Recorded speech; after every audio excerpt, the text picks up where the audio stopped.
అసలైన నకిలీని గూర్చి తెలుసుకోవటానికి వచ్చిన నా ప్రియ సోదర సోదరీమణులందరికీ యేసుక్రీస్తు వారి పేరిట స్వాగతాన్ని తెలియజేస్తున్నాను. ఎందరికో ఆహ్వానాన్ని తెలియజేసిన అందరికీ ఈ భాగ్యం దక్కలేదు, అందలేదు. ఆహ్వానాన్ని అందుకున్న వారు ఈ సమయంలో దుష్టుని చెరలో ఉన్న మీరు మాత్రం చెప్పబడుతున్న ప్రతి మాటను సావధానంగా మీరు ఆలోచించండి. దేవుడిచ్చిన అమూల్యమైన సమయాన్ని దుర్వినియోగం చేసేవాడును కాదు నేను. దేవుడు అనుగ్రహించిన ఒక చక్కని అవకాశం.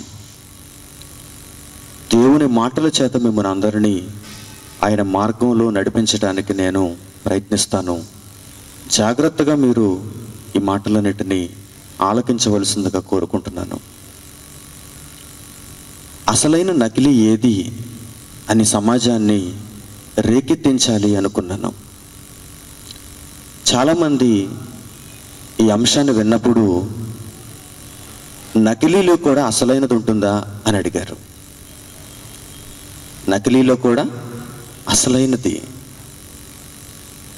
నకిలీ అంటేనే మనం దూరంగా ఉండాలి, నకిలీ అంటేనే మోసం చేసేది, మాయ చేసేది, నష్టపరిచేది అని అర్థం. అలాంటి నకిలీలో మరలా అసలైనది ఉంటుందా అనేది చాలామందికి వచ్చిన సందేహం. ఖచ్చితంగా ఉంటుంది. నకిలీలో కూడా అసలైనది ఉంటుంది. విలన్లో కూడా అత్యంత ప్రమాదకరమైన విలన్ ఉంటాడు. మామూలు గల్లీ విలన్ ఒకడు ఉంటాడు, చిన్న విలన్. ఇద్దరు విలన్సే, ఇద్దరు ప్రమాదకరమైన వారే. కానీ వీడు కొంచెం తక్కువ ప్రమాదకారి, వాడు బాగా ఎక్కువ ప్రమాదకారి. ఎవడు వాడు? అసలైన నకిలీ. ఈ సమాజం ఇప్పటి వరకు నకిలీని తెలుసుకుంది, అసలైన నకిలీని తెలుసుకోలేదు.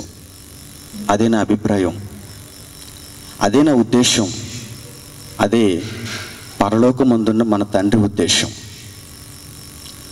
ఆదికాండం దగ్గర నుంచి ప్రకటన గ్రంథం వరకు దేవుడు తన పుస్తకాలలో అసలైన నకిలీని గూర్చి చాలా జాగ్రత్తలు మనిషికి చెప్పాడు. ఆదికాండంతో ప్రారంభించాడు. ఆయన మొదటి మాటలలోనే అసలైన నకిలీ ఎలా ఉంటుందో ఆయన చెప్పడం ప్రారంభించాడు. ఇది నా సొంత ఆలోచనలో వచ్చినటువంటి కార్యక్రమం కాదు. పరలోకమందున్న దేవుడు కోరుకున్నది, ఆయన చెప్పమన్నది. అందుకే నేను ఈ అంశాన్ని నిర్ణయించవలసిన అవసరం ఏర్పడింది. నకిలీలో కూడా అసలైనది ఉంటుంది. ఆ అసలైన నకిలీని ఖచ్చితంగా అందరూ తెలుసుకోవాలి. ఎందరైతే బాగుపడదాం అనుకుంటున్నారో వారందరూ తెలుసుకోవాలి. నాశనానికి వెళ్ళిపోతాం అనుకున్న వారు నకిలీని గురించి భయపడవలసిన, బాధపడవలసిన అవసరం లేదు. ఎందుకంటే వారు వదిలేశారు. మేము నాశనానికి వెళ్ళిపోతాం, అలాంటి వారికి అవసరం లేదు. మేము బాగుపడాలి, మేము నష్టపోకూడదు, మేము మోసగింపబడకూడదు అనుకున్న వారికి మాత్రం ఈ పాఠం చాలా అవసరం. ఇది దేవుడు చెప్పే పాఠం. అసలైన నకిలీని గూర్చి ఆయన తెలియచేయాలనుకున్న మంచి పాఠం. ప్రియమైన వారులారా, దేవుడు చెప్పాలనుకున్న అసలైన నకిలీ ఏంటో మనం తెలుసుకునే ముందు భూమి మీద ప్రకృతి సంబంధమైన, లోక సంబంధమైన కొన్ని నకిలీ, అసలైన నకిలీని మీకు పరిచయం చేస్తాను. అప్పుడు మీకు దీని మీద సరైన అవగాహన కలుగుతుంది. అప్పుడు మిమ్మల్ని దేవుని దగ్గరకు తీసుకుని వెళితే బాగా అర్థమవుతుంది. కొన్ని పోలికలు, కొన్ని ఉపమానాలు, కొన్ని రూపక అలంకారాలు మీకు చెప్పాలి. యేసుక్రీస్తు చెప్పినట్టుగా డైరెక్ట్గా మీకు వాక్యం చెబితే మీకు అర్థం కాదు. ఆయన కూడా శిష్యులకు వాక్యాన్ని అర్థమయ్యేలా చెప్పటానికి, ఎందుకంటే ఇవన్నీ పరలోకపు సంగతులు, అవి తెలుసుకోవాలనుకుంటే మనకు ఖచ్చితంగా కొన్ని ఉపమానాలు, కొన్ని రూపక అలంకారాలు, ఉదాహరణలు తప్పనిసరి. అవి చెబితేనే యేసుక్రీస్తు వారి యొక్క మాటలు చాలామందికి అర్థం కాలేదు. ఉపమానాలు చెబితేనే చాలామందికి అర్థం కాలేదు. అంటే దేవుని సంగతులు మనిషి అర్థం చేసుకోవటం చాలా కష్టం, కానీ ప్రయత్నించాలి, తప్పదు. భూమి మీద మనం చదువుకునే చదువు ఒక ఎంఎస్సి, ఒక ఎంటెక్, ఒక పిహెచ్డి, లేకపోతే గ్రాడ్యుయేషన్ స్థాయిలో ఒక బిఎస్సి, ఒక బీటెక్, ఒక బిఏ, బీకామ్. ఇవన్నీ మనం పట్టాలు పుచ్చుకోవాలంటే, పాస్ అవ్వాలంటే మనిషి రాసిన శాస్త్రాలు చదవాలి, పుస్తకాలు చదవాలి. లైబ్రరీలో ఉంటాయి ఇవన్నీ, పెద్ద పెద్ద పుస్తకాలు బైండింగ్ చేసి ఉంటాయి. వాటిని అర్థం చేసుకోవాలంటే ఒక ఉపాధ్యాయుడు అవసరం. ఆ ఉపాధ్యాయుడు కూడా ఉపమానాలే చెబుతాడు, ఉదాహరణలు చెబుతాడు, ఎగ్జాంపుల్స్ చెబుతాడు.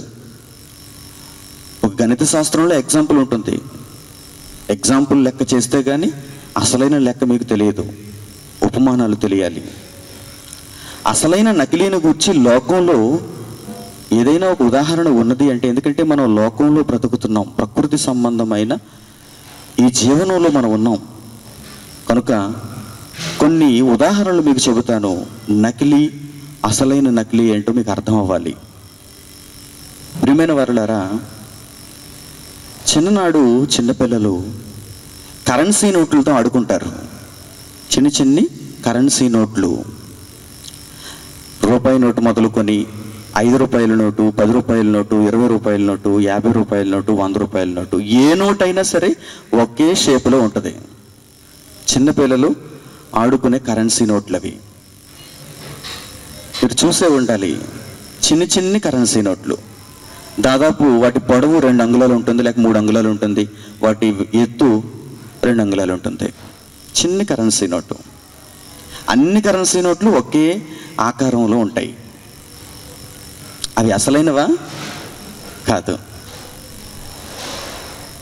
చిన్నపిల్లవాడు తెచ్చుకున్నటువంటి లాటరీలో తగిలినటువంటి 100 రూపాయల నోటు చిన్నది, 3 అంగుళాలు పొడవు, 2 అంగుళాలు ఎత్తు. ఆ చిన్ని 100 రూపాయల కరెన్సీ నోటు తీసుకువెళ్ళి షాపులో 100 రూపాయలకి తగ్గట్టుగా వస్తువులు ఇమ్మని వ్యాపారస్తుని అడిగాడు అనుకోండి, నవ్వుతాడు. ఏంటి నాయన చిన్న కాగితం తెచ్చావు? ఇది కరెన్సీ నోటు కాదు, కరెన్సీ నోటు కాదు. మీరు ఆడుకోవటానికి ఒక కంపెనీ ముద్రించిన చిన్న చిన్ని నోట్లు. ఆ కరెన్సీ నోటు మీద చిన్న అక్షరాలతో రాస్తాడు. ఆ కరెన్సీ నోటు మీద వ్రాసినటువంటి వ్రాత ఏంటంటే, ఇది అసలైన ద్రవ్యము కాదు, this is not original currency of India. దాని మీద రాష్ట్రపతి లేకపోతే రాష్ట్ర గవర్నర్ లేక ఆర్బీఐ గవర్నర్ వీరి సంతకాలు ఉండవు. రూపాయి నోటు మీద ఉన్నట్టుగా రాష్ట్రపతి సంతకం కానీ, మిగిలిన నోట్ల మీద ఉన్నట్టుగా ఆర్బీఐ గవర్నర్ సంతకం కానీ ఆ నోట్ల మీద ఉండదు. అవి స్పెసిమెన్ అని వ్రాసి పిల్లలు ఆడుకోవటానికి అంటాడు. చిన్న చిన్ని నోట్లు. నకిలీ అంటే ఈ నోట్లు అని మీరు అర్థం చేసుకోవాలి. రూపకాలంకారంలో చెబుతున్నారు, మీకు బాగా అర్థం కావాలి. నకిలీ అంటే ఈ చిన్ని చిన్ని నోట్లు. రూపాయి నోటు, 2 రూపాయల నోటు, 20 రూపాయల నోటు, 100 రూపాయల నోటు, 500 నోటు, 1000 నోటు కూడా ముద్రిస్తారు. అదే ఆకారంలో, అదే సైజులో. మీరు చిన్ననాడు షాపుకు వెళ్తే అవి మీకు దొరుకుతాయి, తీర్థానికి వెళితే మీకు దొరుకుతాయి, ఆడుకోవటానికి, పిల్లలు ఆడుకోవటానికి. దేశం అంతటికీ తెలుసు ఆ నోటు చెల్లదని, అందరికీ తెలుసు ఆ నోటు చెల్లదని. చిన్న పిల్లలు కనుక అవి నోట్లు అనుకుంటారు, కానీ అందరికీ ఆ నోటు చెల్లదని తెలుసు. ఆ నకిలీతో పెద్ద ప్రమాదం లేదు. ఉందా? ప్రమాదం లేదు. అందుకే ఇండియన్ గవర్నమెంట్ ఆ నకిలీ నోట్లను నిషేధించలేదు. చిన్నపిల్లలు కదా ఆడుకుంటారులే అని వదిలేసింది గవర్నమెంట్. ఎందుకంటే వాటి వలన ఇండియన్ ఎకనామీకి నష్టం లేదు. అర్థమవుతుందా మీకు? భారతదేశ ఆర్థిక వ్యవస్థకు ఆ చిన్ని నకిలీ నోట్ల వల్ల, చిన్నపిల్లలు ఆడుకునే చిన్ని నకిలీ కరెన్సీ నోట్ల వల్ల ప్రమాదం లేదు. నకిలీ అని అందరికీ తెలిసిపోయింది కనుక ప్రమాదం లేదు. ఇది మామూలు నకిలీ, మామూలు నకిలీ.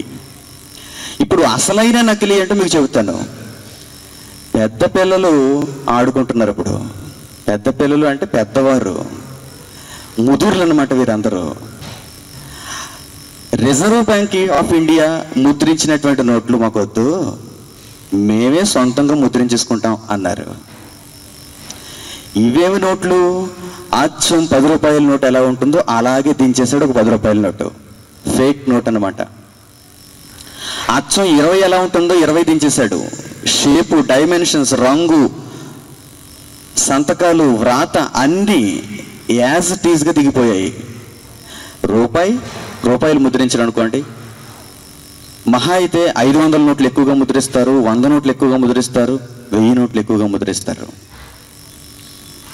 వీటితో భారతదేశ ఆర్థిక వ్యవస్థకు చాలా ప్రమాదం. దొంగ నోట్లు అంటారు వాటిని. అవి చిన్నపిల్లలు ఆడుకునేవి కావు, పెద్ద పిల్లలు మార్చుకునేవి. ముద్రించుకొని మార్చుకుంటారు. నకిలీ నోట్లు అన్నమాట. ఇది అసలైన నకిలీ. చూసారా, నకిలీకి అసలైన నకిలీకి ఎంత తేడా ఉందో. అందుకే మీకు ఉదాహరణ చెప్పాను. ఈ రెండు మీకు అర్థం కావాలండి. నకిలీ, అసలైన నకిలీ. నకిలీ అని అందరికీ తెలుసు. అందుకే భారతదేశ ప్రభుత్వం వాటి మీద నిషేధాన్ని విధించలేదు. చిన్నపిల్లలు ఆడుకోండి, ముద్రించుకోండి, పర్వాలేదు. వాటిని ఏ వ్యాపారస్తునికి ఇచ్చినా ఎవరు స్వీకరించరు. కానీ అసలైన నకిలీ ఒకటి ఉందో చూసారా, దొంగ నోట్ల ముఠ. అదే దొంగ నోట్ల ముఠ. ఈ ముఠ ఏం చేస్తారు? అచ్చం భారతదేశ ప్రభుత్వం ఎలాగైతే నోట్లను ముద్రిస్తుందో అలాగే వీరు కూడా ముద్రించేస్తారంటే, అన్నింటితో సహా. ఎక్కడో చిన్న తేడా ఉంటుంది, దానిని మనం గమనించలేం.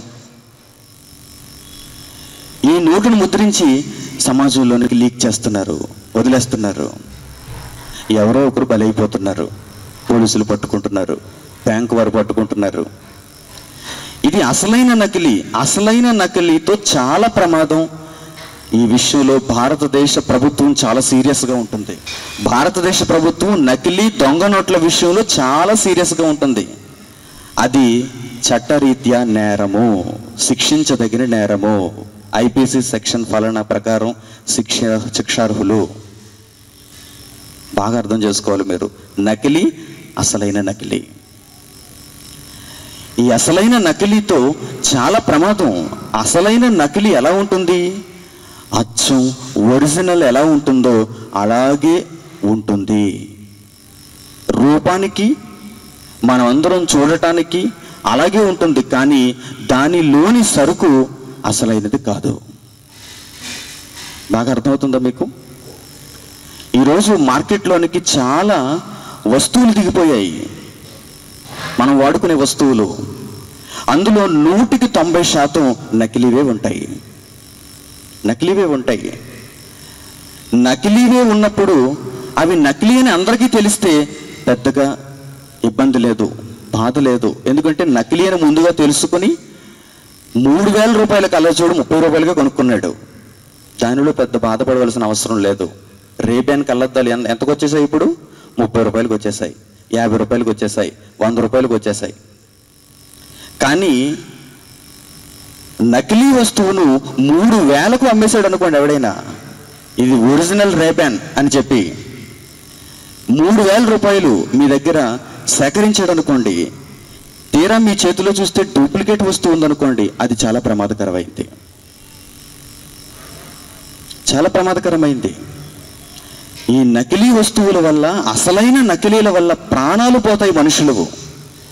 మనుషులకి ప్రాణాలు పోతాయి. బిల్డింగ్లో సరైన మెటీరియల్ వాడలేదనుకోండి, బిల్డింగ్ కూలిపోతుంది, బిల్డింగ్లో ఉన్న వారందరూ మరణిస్తారు. బ్రిడ్జ్ నిర్మాణంలో సరైన మెటీరియల్ వాడలేదనుకోండి, అది చూడటానికి వైజాగ్ ఉక్కు అని కనిపిస్తుంది దాని మీద, కానీ లోపల తయారైంది డూప్లికేట్ ఉక్కు. లోపల తయారైంది డూప్లికేట్ ఉక్కు. పైన ఏం రాసేసాడు? ముద్ర ఏమనేసాడు? వైజాగ్ స్టీల్ అనేసాడు అనుకోండి. అటు వైజాగ్ స్టీల్ వారికి ఇది ప్రమాదమే. ఎందుకంటే వారి బ్రాండ్ నేమ్ అంతా పాడైపోతుంది. ఎవరు ఇంక వైజాగ్ స్టీల్ కొనరు. ఇటు పక్క చూస్తే 100లకు 1000కు ప్రాణాలు గాలిలో కలిసిపోతున్నాయి. విమానంలో వాడేటువంటి పరికరాలు సరైనవి కాకపోతే, అవి నకిలీ పరికరాలు అయితే గాలిలోనే కుప్పకూలిపోతుంది ఆ విమానం. ఒక రైలు బండిలో వాడేవి సరైన పరికరాలు కాకపోతే పట్టాలు తప్పుతుంది. ఒక పడవలో వాడేవి సరిగ్గా ఉపయోగపడేటువంటి పరికరాలు వాడకపోతే అది నీటిలో మునిగిపోతుంది. బండిలో సరైనవి వాడకపోతే రోడ్డు మీద యాక్సిడెంట్ జరుగుతుంది. చిన్న చిన్నవి ఇవన్నీ ఉదాహరణలు మీకు. తిండిలో కల్తీ జరిగితే ఫుడ్ పాయిజన్ అంటారు. నకిలీ, ఈరోజు నకిలీ ఎంత ప్రమాదకరమైందంటే మనుషుల ప్రాణాలను హరిస్తుంది. అది మనుషుల ప్రాణాలను హరిస్తుంది. అందుకే భారతదేశ ప్రభుత్వం ఆలోచించి స్వాతంత్రం వచ్చిన తర్వాత ఒక చట్టం చేసింది. భారతదేశంలో ఎవరైనా వస్తువులను ప్రజలకు చక్కనివిగా అమ్మాలి అనుకుంటే దాని మీద మా మార్కు ఉండాలి అంతే. మా మార్కు ఉండాలి. Bureau of Indian standards. భారతదేశానికి కొన్ని స్టాండర్డ్స్ ఉండాలి. మీరు ఒక ఫ్యాన్ కొనుక్కునేటప్పుడు దాని మీద BIS మార్క్ ఉందో లేదో చూడండి అంది గవర్నమెంట్. మీరు ఏదైనా ఒక పొయ్యి కొనుక్కున్నప్పుడు, గ్యాస్ స్టవ్ కొనుక్కున్నప్పుడు ఇంటిలో గ్యాస్ ప్రమాదాలు జరగకుండా దాని మీద ISI ముద్ర ఉందో లేదో చూడమంటుంది. BIS మార్క్ ఉందో లేదో చూడమంటుంది. చూసారా, ఈరోజు ప్రతి వస్తువును ఈ మార్కు చూసి మనం కొనుక్కోవలసిన పరిస్థితి ఏర్పడింది. అలా కొనుక్కుంటున్నా అందులోనికి మరలా నకిలీ వచ్చేస్తుంది. అసలైన నకిలీ. ప్రభుత్వం కూడా ఈరోజు ఆ డిపార్ట్మెంట్ వారికి ఎన్నో దిశానిర్దేశకాలను ఇస్తుంది. మీరు ఎంక్వైరీ చేయండి, రైడింగ్ చేయండి. ఒకవేళ ఎవరైనా పనికిరాని వస్తువులపై ఈ BIS మార్క్ వేసుకుంటున్నారేమో, ISI మార్క్ వేసుకుంటున్నారేమో, ప్రజలకు ఒరిజినల్స్ అని చెప్పి అమ్మేస్తున్నారేమో, ప్రజల జీవితాలతో ఆడుకుంటున్నారేమో, తస్మాత్ జాగ్రత్త. గవర్నమెంట్ వీరికి దిశానిర్దేశకాలు ఇస్తుంది, పోలీసు వారిని హెచ్చరిస్తుంది. మనం మన దగ్గర ఉన్నటువంటి సొమ్మంతటిని పోగు చేసుకొని ఒక మంచి వస్తువు కొనుక్కుంటాం. తీరా అది పని చేయకపోతే, మొదటి రోజు పనిచేస్తుంది, రెండో రోజు పనిచేస్తుంది, మంచి పెద్ద కంపెనీ అని మనం కొనుక్కున్నాం. 4వ రోజుకి లీక్ అయిపోయింది అనుకోండి డీజిల్ జనరేటర్లోంచి, ఏం చేస్తాం? ఎవరిని అడుగుతాం? నష్టపోయేది మనం, ధనాన్ని తీసుకున్నవాడు కాదు. మనం కొనుక్కున్న వస్తువులో చిన్న ఐసీ పోయింది అనుకోండి, ఆ తర్వాత ఎవరిని అడుగుతాం? గ్యారంటీ ఉంటే మరలా మరొక వస్తువు ఇస్తాడు, గ్యారంటీ లేకపోతే అది లేదు. ప్రియమైన వారులారా, నకిలీతో చాలా ప్రమాదం. నకిలీతో చాలా ప్రమాదం. మన దగ్గర ఆ వస్తువు లేకపోయినా పర్వాలేదు, కానీ ఉంటే కనుక మంచి వస్తువు ఉండాలి అనేది మన అభిప్రాయం. ఈ మాటలు విన్న తర్వాత మీకు నకిలీ మీద ఒక అభిప్రాయం వచ్చిందని నేను భావిస్తున్నాను. అసలైన నకిలీ అంటే ఏంటో మీకు అర్థమవుతున్నది అని నేను భావిస్తున్నాను. ఇప్పుడు మనం దేవుని దగ్గరికి వెళ్ళాలి. ప్రకృతి సంబంధంగా ఏ వస్తువైనా ఒకవేళ పని చేయకుండా ఆగిపోతే, ఒకవేళ మనకు నష్టాన్ని కలుగు చేస్తే, ఒకవేళ అది పాడైపోతే మనకు పెద్దగా ఇబ్బంది లేదు. ఎందుకంటే మరలా మరొక వస్తువును కొనుక్కుంటాం. లేదంటే దీనిని అంతటిని పర్యవేక్షించడానికి ఒక డిపార్ట్మెంట్ ఉంది. దీనిని అంతటిని చూసుకోవటానికి భారతదేశం ఒక వ్యవస్థను నియమించింది. కానీ దేవుని దగ్గరకు వచ్చేసరికి ఈ విషయంలో కనుక నకిలీ దానిని మనం ఆశ్రయిస్తే, నకిలీలోనికి మనం వెళ్ళిపోతే మన బ్రతుకు అర్ధాంతరంగా ముగిసిపోతుంది, పాతాళానికి జారిపోతుంది. దేవుని విషయంలో భారతదేశంలోనే కాదు, ప్రపంచవ్యాప్తంగా ఏ దేశంలోనూ వ్యవస్థ లేదు, సరిదిద్దే చక్కని వ్యవస్థ లేదు. చిన్ని చిన్ని వస్తువులను పర్యవేక్షించడానికి BIS ఉంది, బ్యూరో ఆఫ్ ఇండియన్ స్టాండర్డ్స్. మరి భారతదేశంలో ఉన్న దేవుని నమ్ముకున్న వారు నకిలీ బోధనలోనికి వెళ్లకుండా అసలైన దానిలో స్థిరులుగా మారటానికి BIS అనేటువంటి సంస్థ ఉందా, వ్యవస్థ ఉందా? పోనీ భారతదేశంలో లేదు, క్రైస్తవ్యం మీద అవగాహన లేదు కనుక. అమెరికాలో ఉందా? ఇంగ్లాండ్లో ఉందా? ఆస్ట్రేలియాలో ఉందా? కెనడాలో ఉందా? భూమి మీద ఎక్కడా లేదు. భూమి మీద ఎక్కడా లేదు. ఆరిన నేల మీద ఎక్కడ కనిపించదు మనకది. అందుకే దేవుడు బైబిల్లోనే ఈ వ్యవస్థను పెట్టాడు. బ్యూరో ఆఫ్ ఇండియన్ స్టాండర్డ్స్ ఎలాంటి వ్యవస్థో బైబిల్ కూడా అలాంటి వ్యవస్థ. బైబిల్ కూడా అలాంటి చట్టం. మన ఇండియన్ గవర్నమెంట్ దగ్గర పేటెంట్ చట్టం ఒకటి ఉంది. పేటెంట్ చట్టం అంటే ఎవరు నకిలీ వస్తువులు తయారు చేయకూడదు. ఒరిజినల్ వస్తువులను ఒరిజినల్ కంపెనీ తయారు చేయాలి. పేటెంట్ చట్టం అంటారు దానిని. లక్స్ సబ్బు అందరూ వాడుకుంటున్నారు. దీనిని చూసి అందరూ ఎక్కువ వాడుకుంటున్నారని చెప్పి మరొకడు సబ్బుల కంపెనీ వాడు డూప్లికేట్ వాడు తయారవుతాడు. ఏం తయారు చేస్తాడో తెలుసా? ఎల్యుఎక్స్ వాడి పేరు ఎల్ఏఎక్స్ వీడు తయారు చేస్తాడు. ల్యాక్స్. చూడటానికి అచ్చం లక్షలాగే అనిపిస్తుంది. మనం షాపులోనికి వెళ్ళి సబ్బును చూసి కొనుక్కుని తెచ్చుకుని రాసుకుంటాం, ఒళ్ళంతా గచ్చి. ఎందుకంటే ఏం సబ్బు వాడాం మనం? లక్స్ కాదు, ల్యాక్స్ వాడాం మనం. చూసారా?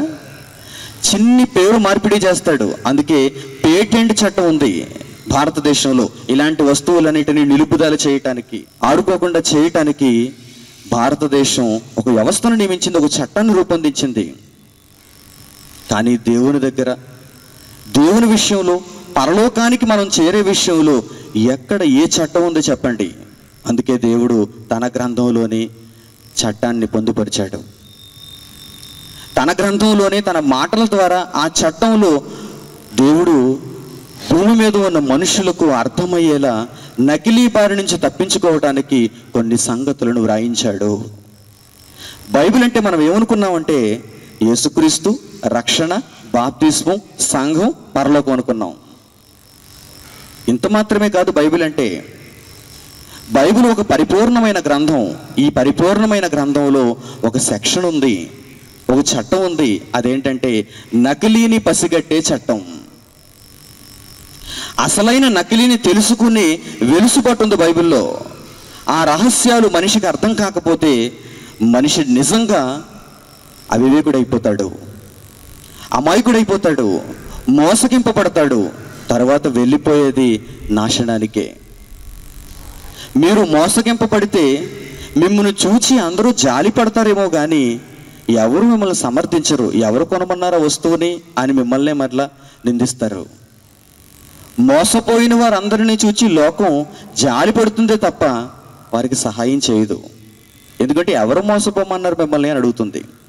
దేవుడు కూడా మోసపోయే వారి విషయంలో జాగ్రత్తలు వ్రాయించాడు. మీరు మోసపోకూడదు అన్నాడు. మోసపోయాం ప్రభువా అని జీవితం అయిపోయిన తర్వాత దేవుడిని అడిగితే దేవుడు నిస్సహాయుడు అవుతాడు. ఏమి చేయడైనా. ఎందుకు ఏం చేయడైనా? ఆయన గ్రంథంలో ముందే చెప్పేశాడు కనుక.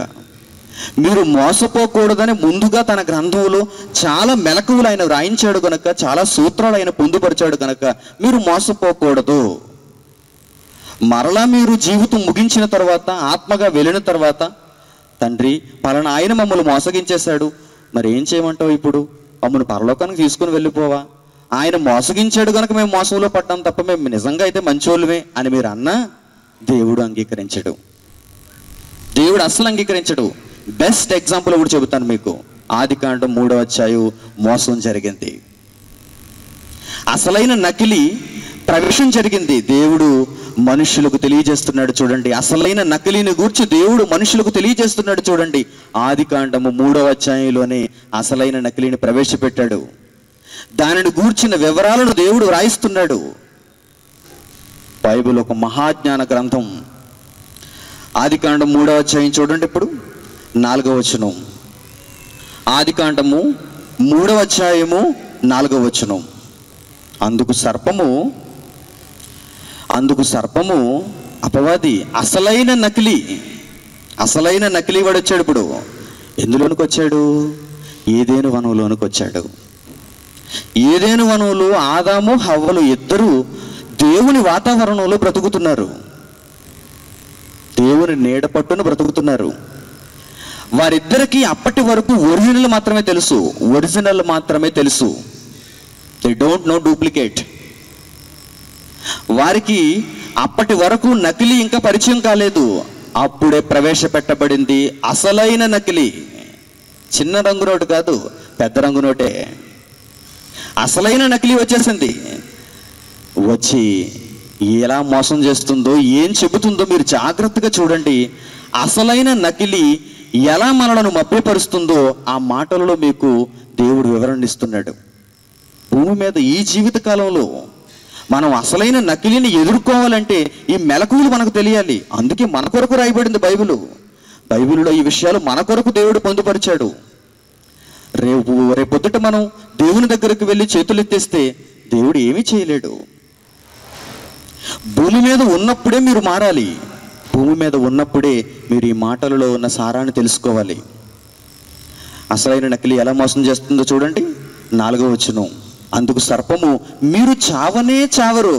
ఎంత నైస్గా చెబుతుందో చూడండి, ఎంత నైస్గా చెబుతుందో. సర్పం కూడా దానిని ప్రయోగించింది, యుక్తిని ప్రయోగించింది చూడండి. ఆదాము హవ్వ వీరిద్దరిని ఆ ఒరిజినాలిటీలో నుంచి డూప్లికేట్లోనికి ఎలా తీసుకుని రావాలి, అసలైన నకిలీలోనికి వీరిని ఎలా తీసుకుని రావాలి, వీరిని ఎలా మోసం చేయాలి అని జాగ్రత్తగా ఆలోచించి వెళ్ళి ఏం చెప్పిందో చూడండి. మీరు చావనే చావరు అందండి. ఒరిజినల్ చెప్పిందా, మీరు ఈ ఫలవృక్షాన్ని తినుదినమని మీరు చచ్చిపోతారు, నిజమే, దేవుడు చెప్పింది నిజమే, అయినా తినండి, నా వెనక రండి అని ప్రత్యక్షంగా నిజాన్ని చెప్పి వారిని మోసగించిందా? లేదండి. అబద్ధాన్ని చెబుతుంది చూడండి, అబద్ధాన్ని చెబుతుంది. అసలైన నకిలీ ఇలాగే చేస్తుందండి. అసలైన నకిలీ ఎప్పుడైనా సరే ఇలాగే చేస్తుంది. మీ దగ్గరకు వస్తుంది, ఇది చాలా మంచిది అని చెబుతుంది. అప్పుడు మీరు ఏం చేయాలి? దేవుణ్ణి అడగాలి. తండ్రి, సర్పం వచ్చింది మా దగ్గరికి, నీవేమో ఈ ఫలవృక్షాన్ని తినవద్దన్నావు, మేము ఏం చేయాలి తండ్రి అని దేవుని అడగాలి. ఆ రోజు ఆదాము హవ్వలైతే, ఈరోజు మీరైతే బైబిల్ దగ్గరకు రావాలి. వచ్చారా? ప్రపంచ క్రైస్తవులు వచ్చారా బైబిల్ దగ్గరికి? తండ్రి, ఒకడు బాప్తిస్మం చిలకరింపు అంటున్నాడు, మరొకడు జెండా కింద నుంచి వెళ్ళిపోమంటున్నాడు. తండ్రి, ఏంటి అసలైనది అని వచ్చారా బైబిల్ దగ్గరికి? లేదు. కొంతమంది చిలకరింపు దగ్గరికి వెళ్ళిపోయారు, కొంతమంది జెండా కింద దూరిపోయారు. మోసగింపబడరా? మరి మోసపోయే ఇలాంటి వారు ఉన్నంత కాలం మోసగింపబడరా? మోసగింపబడతారు. మోసం చేసే వాళ్ళు ఉంటారు ఎప్పుడు. మొదటి కాలం నుండి మరలా యేసు వచ్చేంత వరకు భూమి మీద మోసగాళ్ళు పెరుగుతారే తప్ప తగ్గనే తగ్గరు. దేవుని విషయంలో కూడా మోసగాళ్ళు పెరుగుతారు. దయచేసి మీరు ఈ విషయంలో చాలా జాగ్రత్తను వహించండి. ఎందుకంటే ఇది మీ జీవితానికి సంబంధించిన విషయం. చాలా నైస్గా ఉంటాయి వారి మాటలు, నా మాటలు అలా ఉండవు. నిజాన్ని నిజంగా చెబుతాను నేను. మీరు నన్ను ద్వేషిస్తే ద్వేషించారు, మీరు నన్ను ముఖం మీద తిడితే తిట్టారు, మీరు వెళ్ళిపోతే వెళ్ళిపోయారు. నేను నిజాన్ని నిజంగానే చెబుతాను. అందుకే చాలా నేనంటే ఇష్టం ఉండదు. వారిని నేను దువ్వితే, వారి దగ్గరికి వెళ్ళి షేక్ హ్యాండ్ ఇచ్చి మిమ్మల్ని నేను ప్రేమించేస్తున్నాను అని ఆలింగనం చేసుకుంటే వారికి ఇష్టం. మోసపోకండి. హృదయంలో ప్రేమ ఉన్నవాడు పైకి గద్దిస్తాడు. హృదయంలో ఇలాంటి మోసం ఉన్నవాడు పైకి ప్రేమిస్తున్నట్టు నటిస్తాడు. పైకి ప్రేమిస్తున్నట్టు నటిస్తాడు. నటన కలిగిన ప్రేమ నా చేత కాదు, నా వల్ల కాదు. నా దగ్గర ఉన్న వారు అందరినీ అడగండి, నటన కలిగిన ప్రేమ నా చేత కాదు. ప్రియమైన వారలారా, ఈరోజు నిజంగా నేను కూడా నటనలో ఉంటే నా వెనక వందల వేల లక్షల మందిని తిప్పుకుంటున్నాను. ఈ వాక్యం ప్రారంభించి ఇప్పటికీ, ఈ బోధ ప్రారంభించి ఇప్పటికీ, ఈ సేవ ప్రారంభించి ఇప్పటికీ సుమారు 15 సంవత్సరాలు కావస్తుంది. ప్రత్యక్షంగా దేవుని యొక్క మార్గంలో నడవటం ప్రారంభించి ఇప్పటికి సుమారు 15 సంవత్సరాలు కావస్తుంది. 100కు పైగా అనేక మందికి నేను బాప్తిస్మం ఇచ్చాను. కానీ ఎవరి దగ్గర ఏనాడు నటన కలిగిన ప్రేమను చూపించలేదు. వారు అదే కోరుకుంటున్నారు, నటన కలిగిన పై ప్రేమలు కోరుకుంటున్నారు. నాకు అది చేత కాదు, దేవునికి చేత కాదు. దేవుడు మనసులో ఉన్నదే చెబుతాడు ఎప్పుడు. అపవాది అలాంటిది కాదండి. అపవాది ఎలాంటిదో తెలుసా? ఏమంటుందో చూడండి. మీరు చావనే చావరు. ఈ మాటలకు వారు ఐసైపోయారండి. ఆదాము హవ్వలు ఎదురు పడిపోయారు ఆ మాటలకి. మీరు చావనే చావరు. మరి ఎలా ఉంటారు? పైగా ఈ వృక్ష ఫలాన్ని తింటే మీరు ఎలా మారిపోతారంటున్నాడు చూడండి. సాతాను ఏమంటున్నాడో చూడండి. మీరు చావనే చావరు, మీరు వాటిని తినుదినమున మీ కన్నులు తెరవబడిననియు మంచి చెడులు ఎరిగిన వారై దేవతల వలె ఉందురనియు దేవునికి తెలియనని స్త్రీతో చెప్పగా, స్త్రీ ఆ వృక్ష ఫలాలు తీసుకుని తినేసింది. సర్పం, అపవాది, మహాకటి సర్పం ఆదాము హవ్వలను చూసి హవ్వతో మొట్టమొదట ఎలా మాట్లాడుతుందో చూసారా? మీరు చావనే చావరు నాది పూచి. మీరు చావనే చావరు. ఈ వృక్ష ఫలములను తినుదనమున మీరు మీ కన్నులు తెరువబడతాయి. అంటే ఎవరైనా ఏం చేస్తారో చెప్పండి? మీ కన్నులు తెరువబడతాయి, ఈ ఫలాలు తినండి అంటే ఏం చేస్తారో చెప్పండి? దాని మోసకరమైన మాటల్లో పడి అసలైన నకిలీ ఇదే అని తెలియక భ్రమించి ఏమైపోయారో తెలుసా? ఆ వృక్ష ఫలాలను తినేశారు. మీ కన్నులు తెరువబడుననియు మీరు దేవతల వలె మారిపోవుదరనియు ఆ దేవునికి తెలుసు అంటుంది. చూడండి, మరలా మధ్యలో ఎవరిని తీసుకొచ్చింది? దేవుని తీసుకొచ్చేసింది. దేవుణ్ణి మరలా మధ్యలోనికి లాగకపోతే దానికి పని జరగదు. దేవుని మధ్యలోనికి తీసుకుని రాకపోతే దానికి పని జరుగుతుందా? జరగదు. అందువల్ల ఇవన్నీ జరుగుతాయని దేవునికి తెలుసు. అప్పుడు వీరు అనుకున్నారు, అమాయకులు హవ్వ ఆదాము, వీరిద్దరూ ఎలా మారిపోయారో చూడండి. దేవునికి కూడా తెలుసంట. మరి దేవుడిని అడిగారా? దేవునికి తెలుసా ఈ సంగతి? మరి దేవుడు ఎందుకు తినొద్దని చెబుతాడు? దేవుడు వచ్చే వరకు ఆగండి అన్నారా? దేవుడు వచ్చే వరకు నువ్వు ఇలాగే ఉండే, ఎందుకంటే చల్లపూట ఆయన వస్తాడు, అప్పుడు ఆయన ముందే నిన్ను కడిగేస్తాను అంద హవ్వ. అన్నాడా ఆదాము? లేదండి. అత్యాశ వీరికి. మోసంలో పడిపోవటానికి, అసలైనటువంటి నకిలీని నమ్మటానికి ఎంత ఉవ్విల్లూరుతున్నారో చూడండి వీరిద్దరూ. వారిలోంచే పుట్టాం మనం కూడా. వారి జీన్సే ఉన్నాయి మనలో కూడా. అందుకే ఈరోజు ఎందరో మనుష్యులు అసలైన నకిలీ వైపు పరుగులు తీస్తున్నారు, దేవుని దగ్గరకు రాలేకపోతున్నారు. దేవుని అసలు సిసలైన మార్గాన్ని చూపిస్తున్నప్పుడు ఆ దేవుని మార్గం వారికి నచ్చటం లేదు. వారికి ఏం కావాలి? నకిలీ, అందులోనూ అసలైన నకిలీ కావాలి. ఎందుకంటే అసలైన నకిలీ ఏం చేస్తుంది? వారిని చల్లగా నూనె రాచి పిలుస్తుంది, రమ్మంటుంది దగ్గరికి. ఆ తరువాత వారిని దోచుకుంటుంది. ఆ తర్వాత జరిగిన సందర్భం మీకు తెలుసు. కనిపించిందా మరలా? సర్పం, మహాఘట సర్పం మరలా కనిపించిందా? ఇంక కనిపించలేదు వారికి. వృక్ష ఫలాన్ని తినేలా చేసింది, మంచి చెడ్డల తెలివిరించి వృక్ష ఫలాన్ని తినేలా చేసింది. తరువాత మరలా మాయమైపోయింది, అవుట్ ఆఫ్ కవరేజ్ ఏరియా. ఎక్కడుంది సాతాను? ఘట సర్పం ఎక్కడుంది? ఫోన్ చేస్తే అవుట్ ఆఫ్ కవరేజ్ ఏరియా.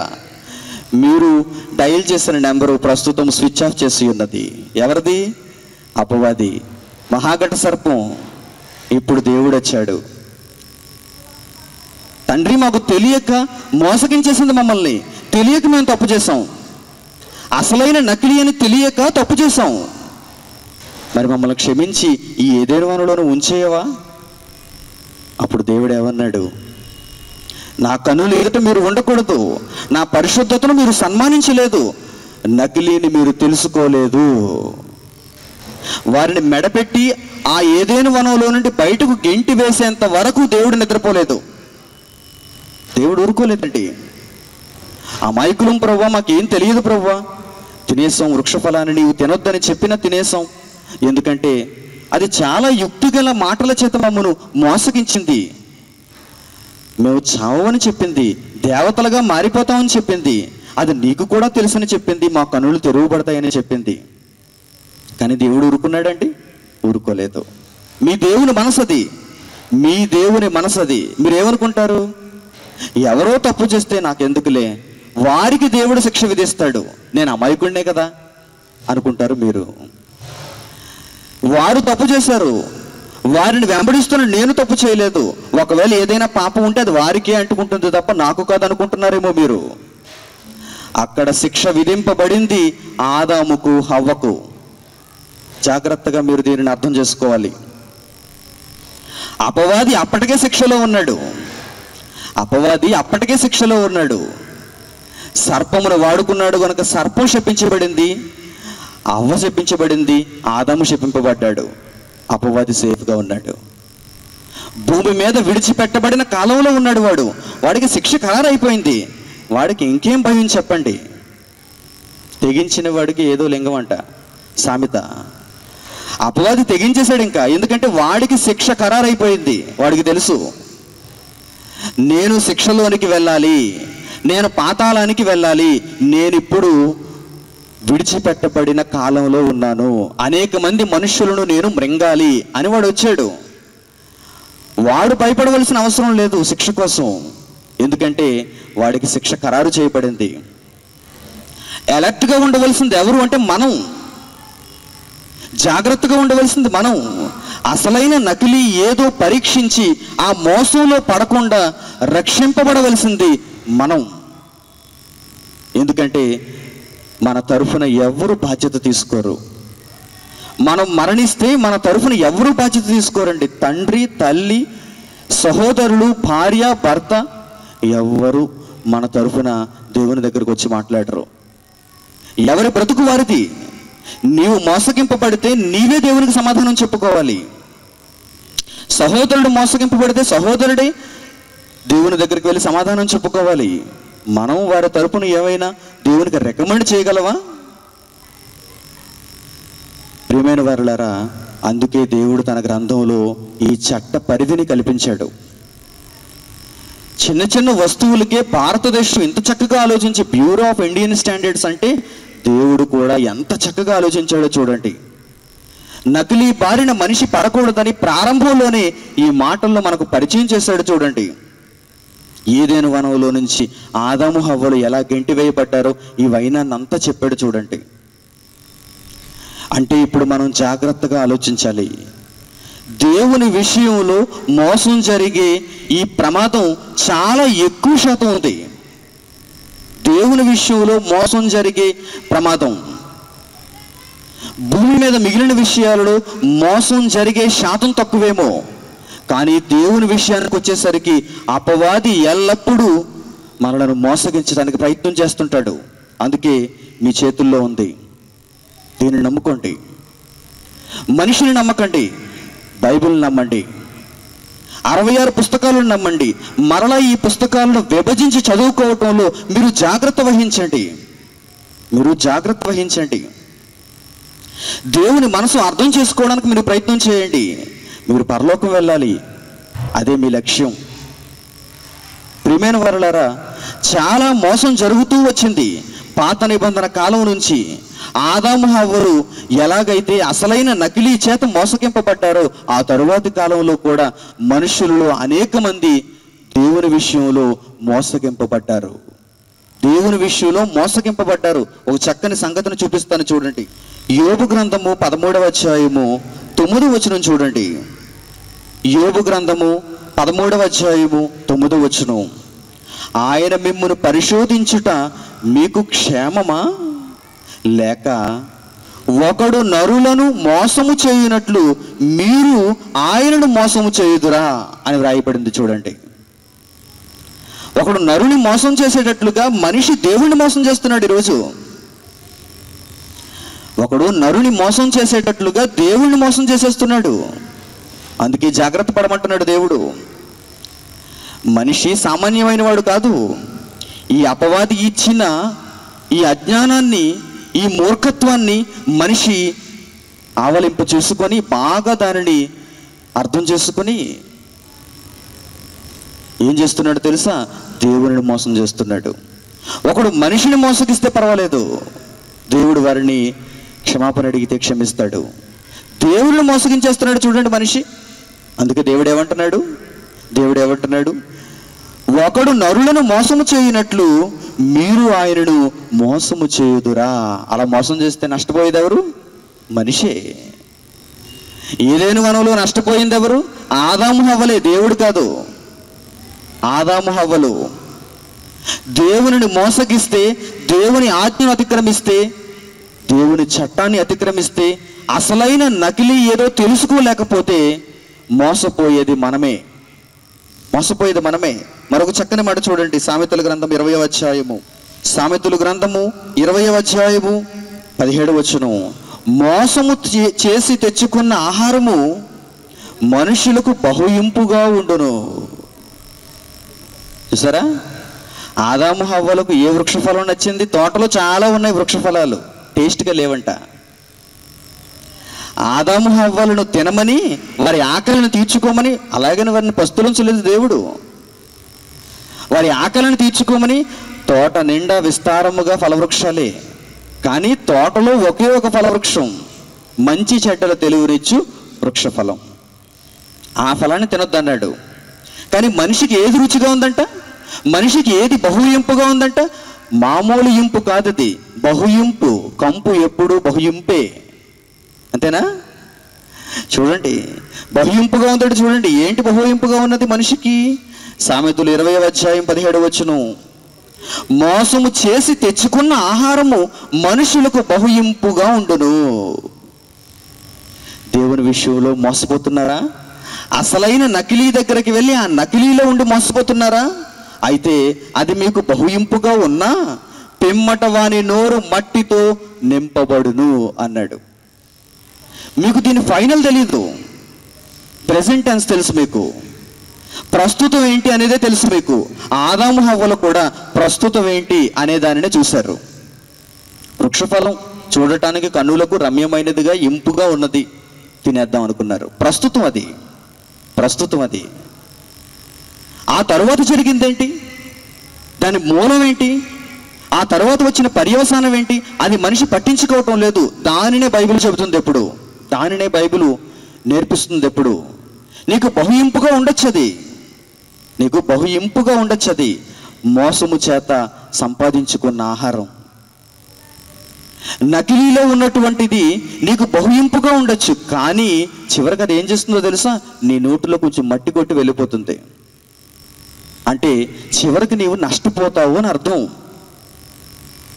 దేవుని విషయంలో ఒకవేళ మీరు నకిలీని ఆశ్రయిస్తే ఖచ్చితంగా నష్టపోతారు. ఇందులో నో డౌట్, ఖచ్చితంగా నష్టపోతారు. అందుకే దేవుడు తన గ్రంథంలో ఈ సూత్రాలన్నిటిని వ్రాయిస్తున్నాడు. మనిషి మీద అపారమైన ప్రేమ కలిగిన వాడండి దేవుడు. మనిషి అంటే చాలా మక్కువ అండి ఆయనకి. మీ జీవితకాలంలో పదే పదే ఈ మాటలను ఎందుకు వినిపిస్తున్నాడో తెలుసా? మీరంటే ప్రేమ అండి ఆయనకి, మీరంటే ఇష్టమండి ఆయనకి. లేకపోతే మిమ్మల్ని భూమి మీద ఉంచవలసిన అవసరత దేవునికి లేదండి. మన పెరట్లోనే ఉంచుకోం కదా, మనకు పనికిరాని మొక్కనో చెట్టునో. భూమి మీద దేవుడు మనలను ఉంచకూడదు అనుకుంటే క్షణం ఏంటి ఆయనకి? ఏదో ఒక జబ్బు వస్తే అపోలో గేట్లు తెరుచుకోవాలి మన తరపున ఒక బెడ్, ఐసీయూ, అందరికీ ఫోన్లు, టప్పీమని ఒకరోజు వార్త.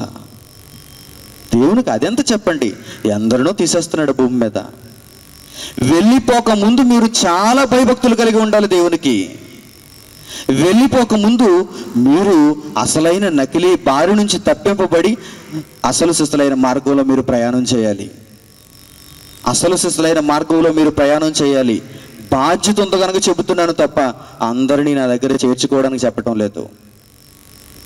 నకిలీని గూర్చి తెలియజేయవలసిన బాధ్యత కలిగి ఉన్నవాడును గనుక ఈ మాటలు బహిరంగంగా తెలియజేస్తున్నాను తప్ప అందరినీ నా దగ్గరకు చేర్చుకోవటానికి మాత్రం కాదండో ఈ మాటలు. ఎందుకంటే నా దగ్గరకు వచ్చేవారు నాకు చిల్లిగా ఎవ్వరు. అడగండి, ఒకవేళ నా దగ్గరకు వచ్చేవారిని అడగండి. మీ దగ్గరలో కూర్చున్నారు కదా, మధ్యన కూర్చున్నారు. క్రైస్ట్ చర్చ్ సామర్లకోటకు మీరు వెళ్తారని పక్కన ఉన్న వారిని అడగండి. వెళ్తామని చెప్పారనుకోండి, మీరు సార్కి ఏమిస్తారని అడగండి. మీరు సార్కి ఏమిస్తారు? పోనీ అది కూడా వద్దు, మీరు ఆదివారం చందా ఎంత ఇస్తారని అడగండి. మీరు ఆదివారం చందా సంచిలో ఏమిస్తారని అడగండి, ఎంత వేస్తారని అడగండి. అసలు చందా సంచి లేదండి అక్కడ అంటారు వీరు. పోనీ చందా సంచి లేకపోతే డిబ్బీ ఉంటుంది కదా, డిబ్బీ ఉందా అని అడగండి. డిబ్బీ లేదు, డబ్బా లేదు, నువ్వు నోర్మి అంటారు వారు. ప్రయాణ ఖర్చులు మాత్రమే వారు పెట్టుకుని వస్తారండి నా దగ్గరికి. దేవుని వాక్యం విని వెళ్ళిపోతారండి. ప్రపంచవ్యాప్తంగా నేను అనుకుంటున్నానండి, నిజంగా ప్రపంచవ్యాప్తంగా ఎక్కడ ఇలాంటి సంఘం లేదండి. ప్రపంచవ్యాప్తంగా డబ్బు సేకరించని సంఘాన్ని ఒక్కదాన్ని చూపించండి. చందా సంచి లేని సంఘాన్ని, డిబ్బీ లేని సంఘాన్ని, జేబులో డబ్బు వేసుకొని సంఘాన్ని. ఇదిగో ఇలాంటి బహిరంగ సభలు చేస్తే చెయ్యి చాచి డబ్బు అడగని వాడిని ఒక్కడిని చూపించండి. ఉన్నాడా? లేడండి. పరిశుద్ధాత్మను కలిగిన వాడినండి నేను, పౌలు లాంటి వాడినండి నేను. ఇలాగే నేను జీవిత కాలం అంతా ఉండాలని నన్ను కోరుకోండి. మీ మనసారా ఆశీర్వదించండి. నేను చెడిపోకూడదని కోరుకోండి. నేను అదే కోరుకుంటున్నాను. నా తండ్రిని నేను ఎప్పుడూ అదే అడుగుతున్నాను. తండ్రి, నేను చెడిపోకూడదు, పైసల కోసం చెడిపోకూడదు, నేను రంగు కాగితాల కోసం చెడిపోకూడదు, నేను ఎవడి దగ్గర నా చెయ్యి చాచకూడదు, నేను చాచకూడదు. ఈ బహిరంగ సభలు పెట్టారు సహోదరులు, మీకు తెలుసు. ఖర్చులకు మాత్రమే వారు డబ్బులు ఖర్చు చేస్తున్నారు. జరుగుతున్నటువంటి కార్యక్రమం నిమిత్తం వారు ఖర్చు చేస్తున్నారు. నాకు వారు పైసా ఎవరిని ఇచ్చినా నేను తీసుకోను. మరి ఉదయం తరగతి చెప్పారండి, మధ్యాహ్నం తరగతి చెప్పారండి, సాయంత్రం మరి బహిరంగ సభలో చెబుతున్నారండి. ఇక్కడికి వచ్చిన ప్రతి ఒక్కరూ పైసా తీసుకోకుండా వెళ్ళరండి అని మీరు అనుకోవచ్చు. అవును, వెళ్ళకపోవచ్చు, వారు తీసుకోవచ్చు, కానీ నేను తీసుకోను. మాట మీద నిలబడేలా చేశాడు దేవుడు నన్ను. ఏలియాని ఎవరితో పోషించాడో తెలుసా? కాకి చేత ఆహారాన్ని పంపించి పోషించాడండి. ఈరోజు నన్ను చూసిన అనేక మంది అక్కసుతో ఏమని మాట్లాడుతున్నారో తెలుసా అండి? చందా తీసుకోకపోతే ఎలా బ్రతుకుతావు? చందా తీసుకోవద్దని ఎందుకు అంటున్నావు? బైబిల్లో చందా తీసుకోలేదా అని అక్కసుతో మాట్లాడుతున్నారండి. అక్కసుతో మాట్లాడుతున్నారు. పౌలు చెప్పిన మాటలను సమయం లేక మీకు చూపించటం లేదు. సువార్త ప్రకటించుటయే నా జీతం అన్నాడు. నా స్వహస్తములతో కష్టపడి పనిచేస్తున్నాను అన్నాడు. రాత్రింబగళ్ళు కష్టపడి జీవనము చేసి సంపాదించుకున్న దానితో నా కడుపులో నేను 4 మెతుకులు వేసుకుని అనేక మందికి సువార్తను ప్రకటిస్తున్నాను. ఎందుకంటే నా జీతం పరలోకంలో దేవుడు నాకు ఇవ్వాలి తప్ప మీరు కాదు అన్నాడు పౌలు. మరి పౌలుకు తెలియదా చందా తీసుకోవాలని, తన జేబు నింపుకోవాలని? మరొకడు అంటున్నాడు, బండిలో నీళ్ళేస్తే బండి కదులుతుందా? పెట్రోల్కైనా డబ్బులు కావాలిగా, అందుకైనా తీసుకోవాలిగా అంటున్నాడు. నాకు ఏలియా నేర్పించాడు పాఠం. ఏలియా రోజు అలా అడగలేదు. నేను బ్రతకాలంటే ఈ గాలిని తిని నేను బ్రతకలేను కదా తండ్రి, నాకంటూ కొంత సంపాదించుకుని వెళ్ళాలి కదా నీవు చూపించే ప్రదేశానికి అని ఏలియా రోజు అడగలేదండి. దేవుడు వెళ్ళమన్నాడు, వెళ్ళిపోయాడంతే. దేవుడు అతని విశ్వాసానికి మెచ్చుకొని ఎవరి చేత పంపించాడో తెలుసా? నాన్ వెజిటేరియన్ కాకి చేత పంపించాడు. విశ్వాసం ఉన్న ఏలియా, విశ్వాసం ఉన్న అపోస్తలుడైన పౌలు, నా సహోదరుడు మణికుమార్ ఇప్పుడున్నట్టుగానే ఎల్లప్పుడూ ఉండేలా కాపాడు తండ్రి అని మీ ప్రార్థనలో దేవుణ్ణి అడగండి. నేను అడుగుతాను, ప్రతిదినం దేవునికి అదే ప్రార్థన చేద్దాం. ఎందుకంటే ఈ విప్లవాన్ని కాపాడుతాం. This is not a Manikumar revolution. ఇది మణికుమార్ విప్లవం కాదు, ఇది యేసుక్రీస్తు విప్లవం. ఆయన విప్లవాన్ని ముందుకు తీసుకుని వెళ్ళటానికి ఒక రిప్రజెంటేటివ్ నేను. నా గొప్పతనం కోసం ఈ మాటలు చెప్పుకోవటం లేదు. నేను భూమి మీద నా అంత మొనగాడు లేడని మీకు ఈ మాటలు చెప్పటం లేదు. నేను కేవలం ఒక రిప్రజెంటేటివ్ని మాత్రమే. యేసు విప్లవాన్ని ముందుకు తీసుకుని వెళ్ళాలి అంటే, ఈ అసలైన బోధను ముందుకు తీసుకుని వెళ్ళాలంటే, నకిలీ బారి నుండి మనుషులను రక్షించాలంటే ఎవడో ఒకడు నిలబడాలి కదా. ఎవడూ లేకపోతే అడ్రస్ లేనిది అయిపోతుంది ఈ బోధ. ఎవడూ లేకపోతే ఎవరి దగ్గరికి వెళ్తారు ఈ మనుషులు? అందుకే ఒక్కడునుగా నేను నిలబడ్డాను. నిజానికి వాల్ పోస్టర్ మీద ఫోటో వేయించుకోవటానికి కూడా నాకు మనసు ఉండదు. నిజం, బైబిల్ బట్టి చెబుతున్నాను ఈ మాటలు మీకు. పాంప్లెట్ మీద ఫోటో వేయించుకోవటానికి కూడా మనసు ఉండదు నాకు. I'm only one representative. దేవుని కొరకు దేవుని పనిని ముందుకు నడిపించడానికి ఒక రిప్రజెంటేటివ్ని. ఈ కాలంలో నేను రిప్రజెంటేటివ్ని. ఇదిగోనండి, ఈ లోపల ఈ శరీరంలో గుండె కొట్టుకుంటుంది ఇంకా, అందుకే రిప్రజెంటేటివ్గా నిలబడ్డాను. ఈ గుండె కొట్టుకోవడం ఆగిపోతే మణికుమార్ ఎవడు? ఈ మట్టిలో కప్పెట్టబడతాడు, సమాధి చేయబడతాడు, మనుషులందరూ మర్చిపోతారు. అది మణికుమార్ జీవితం. మణికుమార్ గొప్పవాడా? మణికుమార్ గొప్పవాడా? దేవుడు గొప్పవాడు కావాలి. Every time, all the time, ఎప్పుడు కూడా, ప్రతి క్షణం దేవుడే గొప్ప కావాలి. నా యేసుక్రీస్తు గొప్ప కావాలి. పరిశుద్ధాత్మ దేవుడు అందరికీ అర్థం కావాలి. నా బ్రతుకు కాలంలో నేను చేయవలసింది చెయ్యాలి. దేవుడు తన ఆయువును, తన ప్రాణమును నాలో ఉంచినంత వరకు ఈ విప్లవాన్ని నేను కాపాడాలి. అది నా బాధ్యత. That is my responsibility. కానీ అది నా ఆధిక్యత కాదు, అది నా ఆధిపత్యం కాదు. పొగడ్తల కోసం నేను ఈ మాటలు చెప్పటం లేదు. అది బాధ్యతగా నేను దానిని స్వీకరించాను. నేను బ్రతుకున్నంత కాలం ఈ కాడను మోసుకుని తీసుకుని వెళతాను. ఆ తర్వాత నేను చనిపోయే సమయం ఆసన్నమైతే, దేవుడు భూమి మీద నా అవసరం లేదు అనుకుంటే నన్ను తీసుకుని వెళ్ళిపోతాడు. అప్పుడు లాభం నాకు. బ్రతుకుట క్రీస్తే, చావైతే లాభం నాకు. మరణిస్తే లాభం నాకు. ఆ లాభం కోసం ఎదురు చూస్తూ ఇదిగో అసలైన నకిలీ బాధ నుండి మనుషులను తప్పించే ప్రయత్నాలు చేస్తున్నాను. అనేక మహాసభల ద్వారా మనుషులను రేపుతున్నాను, ప్రయత్నిస్తున్నాను. అనేక ప్రాంతాల్లోనికి వెళుతున్నాను. మనుషులకు ఈ జ్ఞానం అర్థం కావాలని, నా వెనక తిప్పుకోవటానికి మాత్రం కాదు, తిప్పుకుంటే పైసా ప్రయోజనం నాకు లేదు. నా వెనక ఎవరు ఉండొద్దు, నాకు ఎవరు జేజేలు కొట్టొద్దు, నా వారిని మీరు చెప్పుకోవాల్సిన అవసరం లేదు. నా దగ్గర ఉన్నవారు కూడా దేవుని పనిలో ఉంటారు తప్ప నాకెప్పుడు పొగడ్తలు వారు ఎవరు. నాకెప్పుడు పైసలు ఇమ్మని వారికి చెప్పలేదు, నా ఆస్తిని పెంచమని వారికి చెప్పలేదు. ఎందుకంటే స్వహస్తములతో కష్టపడుతున్నాను, నేను స్వహస్తములతో కష్టపడుతున్నాను. అందరిలాగే నేను కూడా మిగిలిన రోజుల్లో కూడా ఆనందంగా ఉండొచ్చు. ఏ పని పాట లేకుండా ఈ పని మీదే జీవనాన్ని కలిగి బ్రతికే అవకాశం నాకు కూడా ఉంది. మోరెవర్ మిగిలిన వారికంటే ఎక్కువగా ఉంది నాకు ఆ హోదా, ఆ అవకాశం. కానీ ఎందుకు లేనాలా? ఎందుకు నేను ఇంకా కష్టపడుతున్నాను? ఉద్యోగం చేసేవారికి తెలుసు ఉద్యోగంలో ఉండే కష్టం ఏంటో. కొంతమంది దౌర్భాగ్యులు ఏమనుకుంటున్నారో తెలుసా? ఉద్యోగం ఉంది కదండి మీకు, పని చేసుకుంటున్నారు కదండి మీరు, స్వాస్థములతో కష్టపడుతున్నారు కదండి మీరు, మేము డమ్మీలం కదండి, అందుకే మేము అడుగు తింటున్నామండి అంటున్నారు. ఎవరు ఉండమన్నారు? దేవుడు అలా భూమి మీద చేయటానికి ఎన్నో ఉద్యోగాలు ఉన్నాయి, ఎన్నో పనులు ఉన్నాయి. నడ్డొంచు, కాలు కదుపు, కష్టపడు, చెమట కార్చు. చేయలేవా? భూమి మీద నీకు కావాలంటే నేనే ఉద్యోగం ఇస్తాను, రా నా దగ్గరికి. మీకు కావాలంటే ఉద్యోగం నేను ఇస్తాను. కానీ దేవుని వాక్యాన్ని అడ్డు పెట్టుకొని ఆస్తులు సంపాదించకండి. దేవుని వాక్యాన్ని అడ్డు పెట్టుకొని మేడమిద్దులు సంపాదించకండి, పొలాలు సంపాదించకండి, బంగారాలు, కార్లు, బిల్డింగులు మీరు సంపాదించడానికి వీలు లేదు. అది దేవుని ఉగ్రత. దేవుడు ఏం అడిగాడు, దేవుడు ఏం చెప్పాడు, మీరేం చేస్తున్నారు? ఆస్తులు సంపాదిస్తున్నారా? దేవుని వాక్యాన్ని అడ్డుపెట్టి ఆస్తులు సంపాదిస్తున్నారా? నకిలీలోనికి వెళ్ళిపోయారు, నకిలీలోనికి వెళ్ళిపోయారు. అపవాది చాలా సులువుగా వారిని మోసం చేసింది. ఆస్తులు సంపాదించుకోమని చెప్పింది. ఫోన్ చేసిన ప్రతి ఒక్కరికి దేవుని వాక్యం ప్రకటించవలసిన వారు ఫోన్ చేసినప్పుడల్లా ఏం అడుగుతారో తెలుసా? నీ దగ్గర నుంచి నాకు ఎంత పంపిస్తావు? నా అకౌంట్ నెంబర్ ఇదిగో, Andhra bank, HDFC, SBI, ICICI.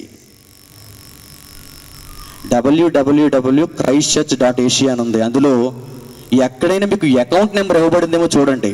మొత్తం వెబ్సైట్ అంతా చూడండి. ఏ క్రిస్టియన్ వెబ్సైట్కి మీరు వెళ్ళినా డొనేట్ అనే ఒక ట్యాబ్ ఉంటుంది మీకు. డొనేట్ చేయాలా? ఏం డొనేట్ చేయాలి? ఏం చేసావని డొనేట్ చేయాలి? ఎవరికి ఇస్తావని డొనేట్ చేయాలి? ఎవరి పేరున రాస్తావని డొనేట్ చేయాలి? నీ ఆస్తిగా నీవు సంపాదించుకుంటావని నీకు డొనేట్ చేయాలా? కాయ కష్టం చేసుకున్న పిల్లలు, భూమి మీద దేవుని కోసం బ్రతకవలసిన వారు, వారి కష్టార్జితాన్నంతా నీ జేబులో వేయటానికి, నీ బ్యాంక్ అకౌంట్లో వేయటానికి ఏం చేయాలి? డొనేట్ చేయాలా? అందుకే డొనేట్ అని ఒక ట్యాబ్ పెట్టావా? నకిలీలోనికి వెళ్ళిపోయాడు మనిషి. ఈ గొర్రెలు కూడానండి వారినే నమ్ముతున్నారు. ఈ గొర్రెలన్నీ వారినే నమ్ముతున్నారు. christchurch.asia నమ్మరు, ఎందుకంటే ఇక్కడ డొనేట్ లేదు కనుక. ఇక్కడ ఎవరు మీకు శటకోపం పెట్టరు, అందువలన దీన్ని నమ్మరు. మరి ఎక్కడికి వెళ్ళిపోతున్నారు? మాకు ఆ అపవాదే కావాలి. ఎందుకు? మంచి ఫలాన్ని ఇస్తుంది, మా కనులు తెరుగుపడతాయి, మేము దేవతల వల్లే మారిపోతాం. అది దేవుడికి తెలుసు. ఏదైనా అంటే అంతా దేవుడికి తెలుసు. సర్వమంత్రం అది. చూసారా? అపవాది కూడా ఆ మంత్రాన్ని, ఆ తంత్రాన్ని ప్రయోగించింది. ఏమంటుంది? దేవునికి తెలుసు కనుక డోంట్ వరీ, మీరు దీన్ని కొనసాగించేయండి. దేవుడు ఏమంటున్నాడో తెలుసా? మనిషి మోసం చేసినట్లుగా దేవుడిని మోసం చేస్తే దేవుడు ఊరుకోడు. మీ నోట మట్టి దేవుడు తినిపిస్తాడు. చివరికి మీరు పొందేటువంటి ఆ ఫలితం చూడండి ఎలా ఉంటుందో. మట్టి అంటున్నాడు దేవుడు. ఇంకా కొంతకాలం ముందుకు వెళ్ళేసరికి ప్రవక్తలను దేవుడు అదే పనిగా ఈ విషయంలో మనందరికీ తెలిసేటట్లుగా వ్రాయించాడు. అవునండి, దేవుని యొక్క మనసు ఎవరు చెబుతారండి? దేవుని మనసు అర్థంలో ఎవరు తీసుకొస్తారండి? ప్రవక్తను గూర్చి ఒక బోధకుడు చెప్పుకుంటాడా? ప్రవక్తను దేవుడు తిట్టిన విషయం బోధకుడు చెప్పుకుంటాడా? చెప్పుకోడు. కానీ నేను అలాంటి డమ్మీ బోధకుడిని కాదు, అవే చెబుతాను. ఎందుకంటే నకిలీలోనికి మీరు వెళ్ళకూడదు, అసలైన నకిలీలోనికి మీరు వెళ్ళకూడదు. ఇప్పుడు చూడండి Bible, this is great book, this is your father's book.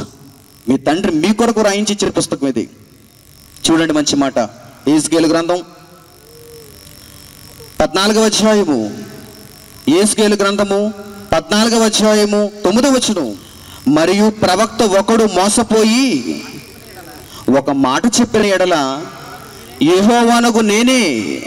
ప్రవక్తలు మోసం చేసే అవకాశం ఉందా లేదా?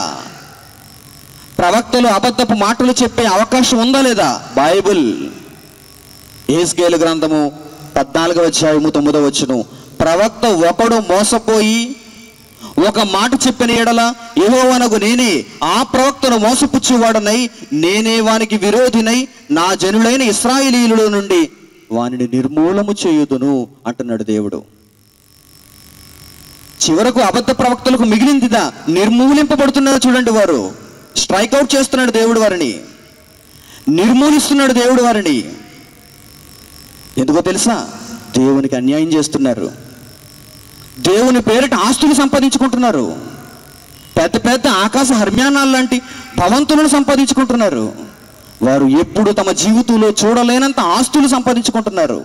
ప్రియమైన వారులారా, కాయ కష్టంతో దేవుని సేవ చేస్తున్న వారిని పోషించండి, 4 మెతుకులు పెట్టండి, నేను కాదనలేదు. అలాంటి వారికి నేను విరోధిని కాను. దేవుని పేరు అడ్డు పెట్టుకొని లక్షల కోట్ల రూపాయల ఆస్తులు సంపాదిస్తున్న వాడికి మాత్రం మీరు ఇవ్వకండి. మీరు జాగ్రత్త పడండి. ఆ అసలైన నకిలీని మీరు పరిశీలించండి, పసిగట్టండి. మీ దేవుడు మీ కొరకు రాయించిన మాటను చూడండి. పొట్ట చేత పట్టుకుని ఏ రోజు భోజనం ఆ రోజు చేసేటువంటి వానికి 4 మెతుకులు పెట్టండి. సువార్త చేసేవారికి కాస్త చేయూతనివ్వండి. అలాంటి వారంటే నాకు ఇష్టం. అలాంటి వారిని ప్రేమించండి. కానీ మిమ్మును అడ్డు పెట్టుకుని, దేవుని వాక్యాన్ని అడ్డు పెట్టుకుని, వాక్యాన్ని ప్రకటిస్తున్నానని చెప్పుకుంటూ, ప్రవక్తే కావచ్చు వాడు. వాక్యం ఎవడు చెప్పడు చెప్పండి. వాక్యం అందరూ చెబుతారు, చెప్పరా? వాక్యాన్ని ఎవరు చెప్పరా? ఏమంటే వాక్యం చెప్పేవారు అందరూ దైవంతో సమానం అంటే నేను ఒప్పుకోను. వాక్యం చేతపట్టిన ప్రతి ఒక్కరూ దైవ సమానులు అంటే నేను ఒప్పుకోను. ఎందుకంటే వాక్యం అందరూ చెబుతారు. ఒక 4 రోజులు తర్ఫీదు పొందితే, వీడియో రికార్డింగ్లు వింటే, మెమరీ కార్డుల్లో ఉన్నటువంటి MP3 మెసేజ్లు వింటే అందరూ చెప్పేస్తారు. హృదయ అంతరంగాలలో నుంచి రావాలి వాక్యం. దేవుడు అనుకున్నది చెప్పాలి. వాక్యం అంటే దానిని పాటించగలిగిన వాడై ఉండాలి వాక్యోపదేశకుడు అంటే. చెప్పటం పెద్ద గొప్ప కాదు. మెమరీ కార్డు కూడా చెబుతుంది. ఈరోజు చిన్న చిప్పు, ఆ చిప్పులోనికి మెసేజ్లన్నీ ఎక్కించేస్తే ఆ మెసేజ్లు కలిగినటువంటి మెమరీ కార్డు కూడా ఈరోజు వాక్యం చెప్పేస్తుంది మీకు. మరి మెమరీ కార్డుని పూజించేస్తారా? దైవ సమానుడు అంటారా? మెమరీ కార్డుకి చందా ఇచ్చేస్తారా? బాగా ఆలోచించాలి మీరు. వాక్యం చెప్పేవారు కాదు, వాక్యం చెప్పి దానిని తమ జీవితాలలో పాటించేవారు గొప్పవారు. అలాంటి వారి చేతిలో పెట్టండి క్రైస్తవ్యాన్ని. అలాంటి వారిని ముందుకు తీసుకుని వెళ్ళమనండి క్రైస్తవ్యాన్ని. మహాసమాజంలో ఎక్కడ చెప్పాలో, ఎవరికి చెప్పాలో అక్కడ చెబుతాడు అలాంటి వాడు. సమాజానికి ఎక్కడ మందు వేయాలో, ఎలాంటి మందు వేయాలో అతడు వేస్తాడు. మిగిలిన వారు అంటారా, అసలు మిమ్మల్నే మోసం చేస్తున్నారు వారు. సమాజాన్ని బాగు చేస్తారా? సమాజానికి ఒక దిక్కుగా ఉంటారా? జాగ్రత్తగా మీరు ఆలోచించండి. విజ్ఞత కలిగి ఉండండి. కొద్దివారే మీరందరూ, కానీ ఎప్పుడూ విప్లవం కొద్దిగా ఉన్న వారితోనే ప్రారంభమవుతుంది. యేసు విప్లవం ఒకరితో ప్రారంభమైంది. ఆ తర్వాత 12 మంది శిష్యులతో కొనసాగింపబడింది. ఆ తర్వాత కొద్దిమంది, వేల మంది, ఆ తర్వాత లక్షల మంది, ఆ తర్వాత కోట్ల మంది, సర్వభూతుల మంది, ప్రపంచం అంతా చుట్టుకుంది. ఈరోజు ఆ క్రీస్తు విప్లవాన్ని మనలా కొనసాగించడానికి పూనుకున్న మనం కూడా కొద్దివారమే కావచ్చు. కానీ ఇది ఎప్పటికైనా ప్రపంచ శిఖరం మీద కనిపిస్తుంది. చూడండి, నా ఆలోచనది. అలా చూపించేంత వరకు నేను నిద్రపోకూడదు. నా టార్గెట్ అది. భూమి మీద కొద్దిమందిని నా వెనక వేసుకోవటం, సంఘంలో కూర్చోబెట్టుకోవటం, నాది కూడా అందరి సంఘాల్లో ఒక సంఘం అని చెప్పుకోవటం, అది నాకు ఇష్టం ఉండదు. చీప్ అది. చాలా చిన్న సంగతి అది.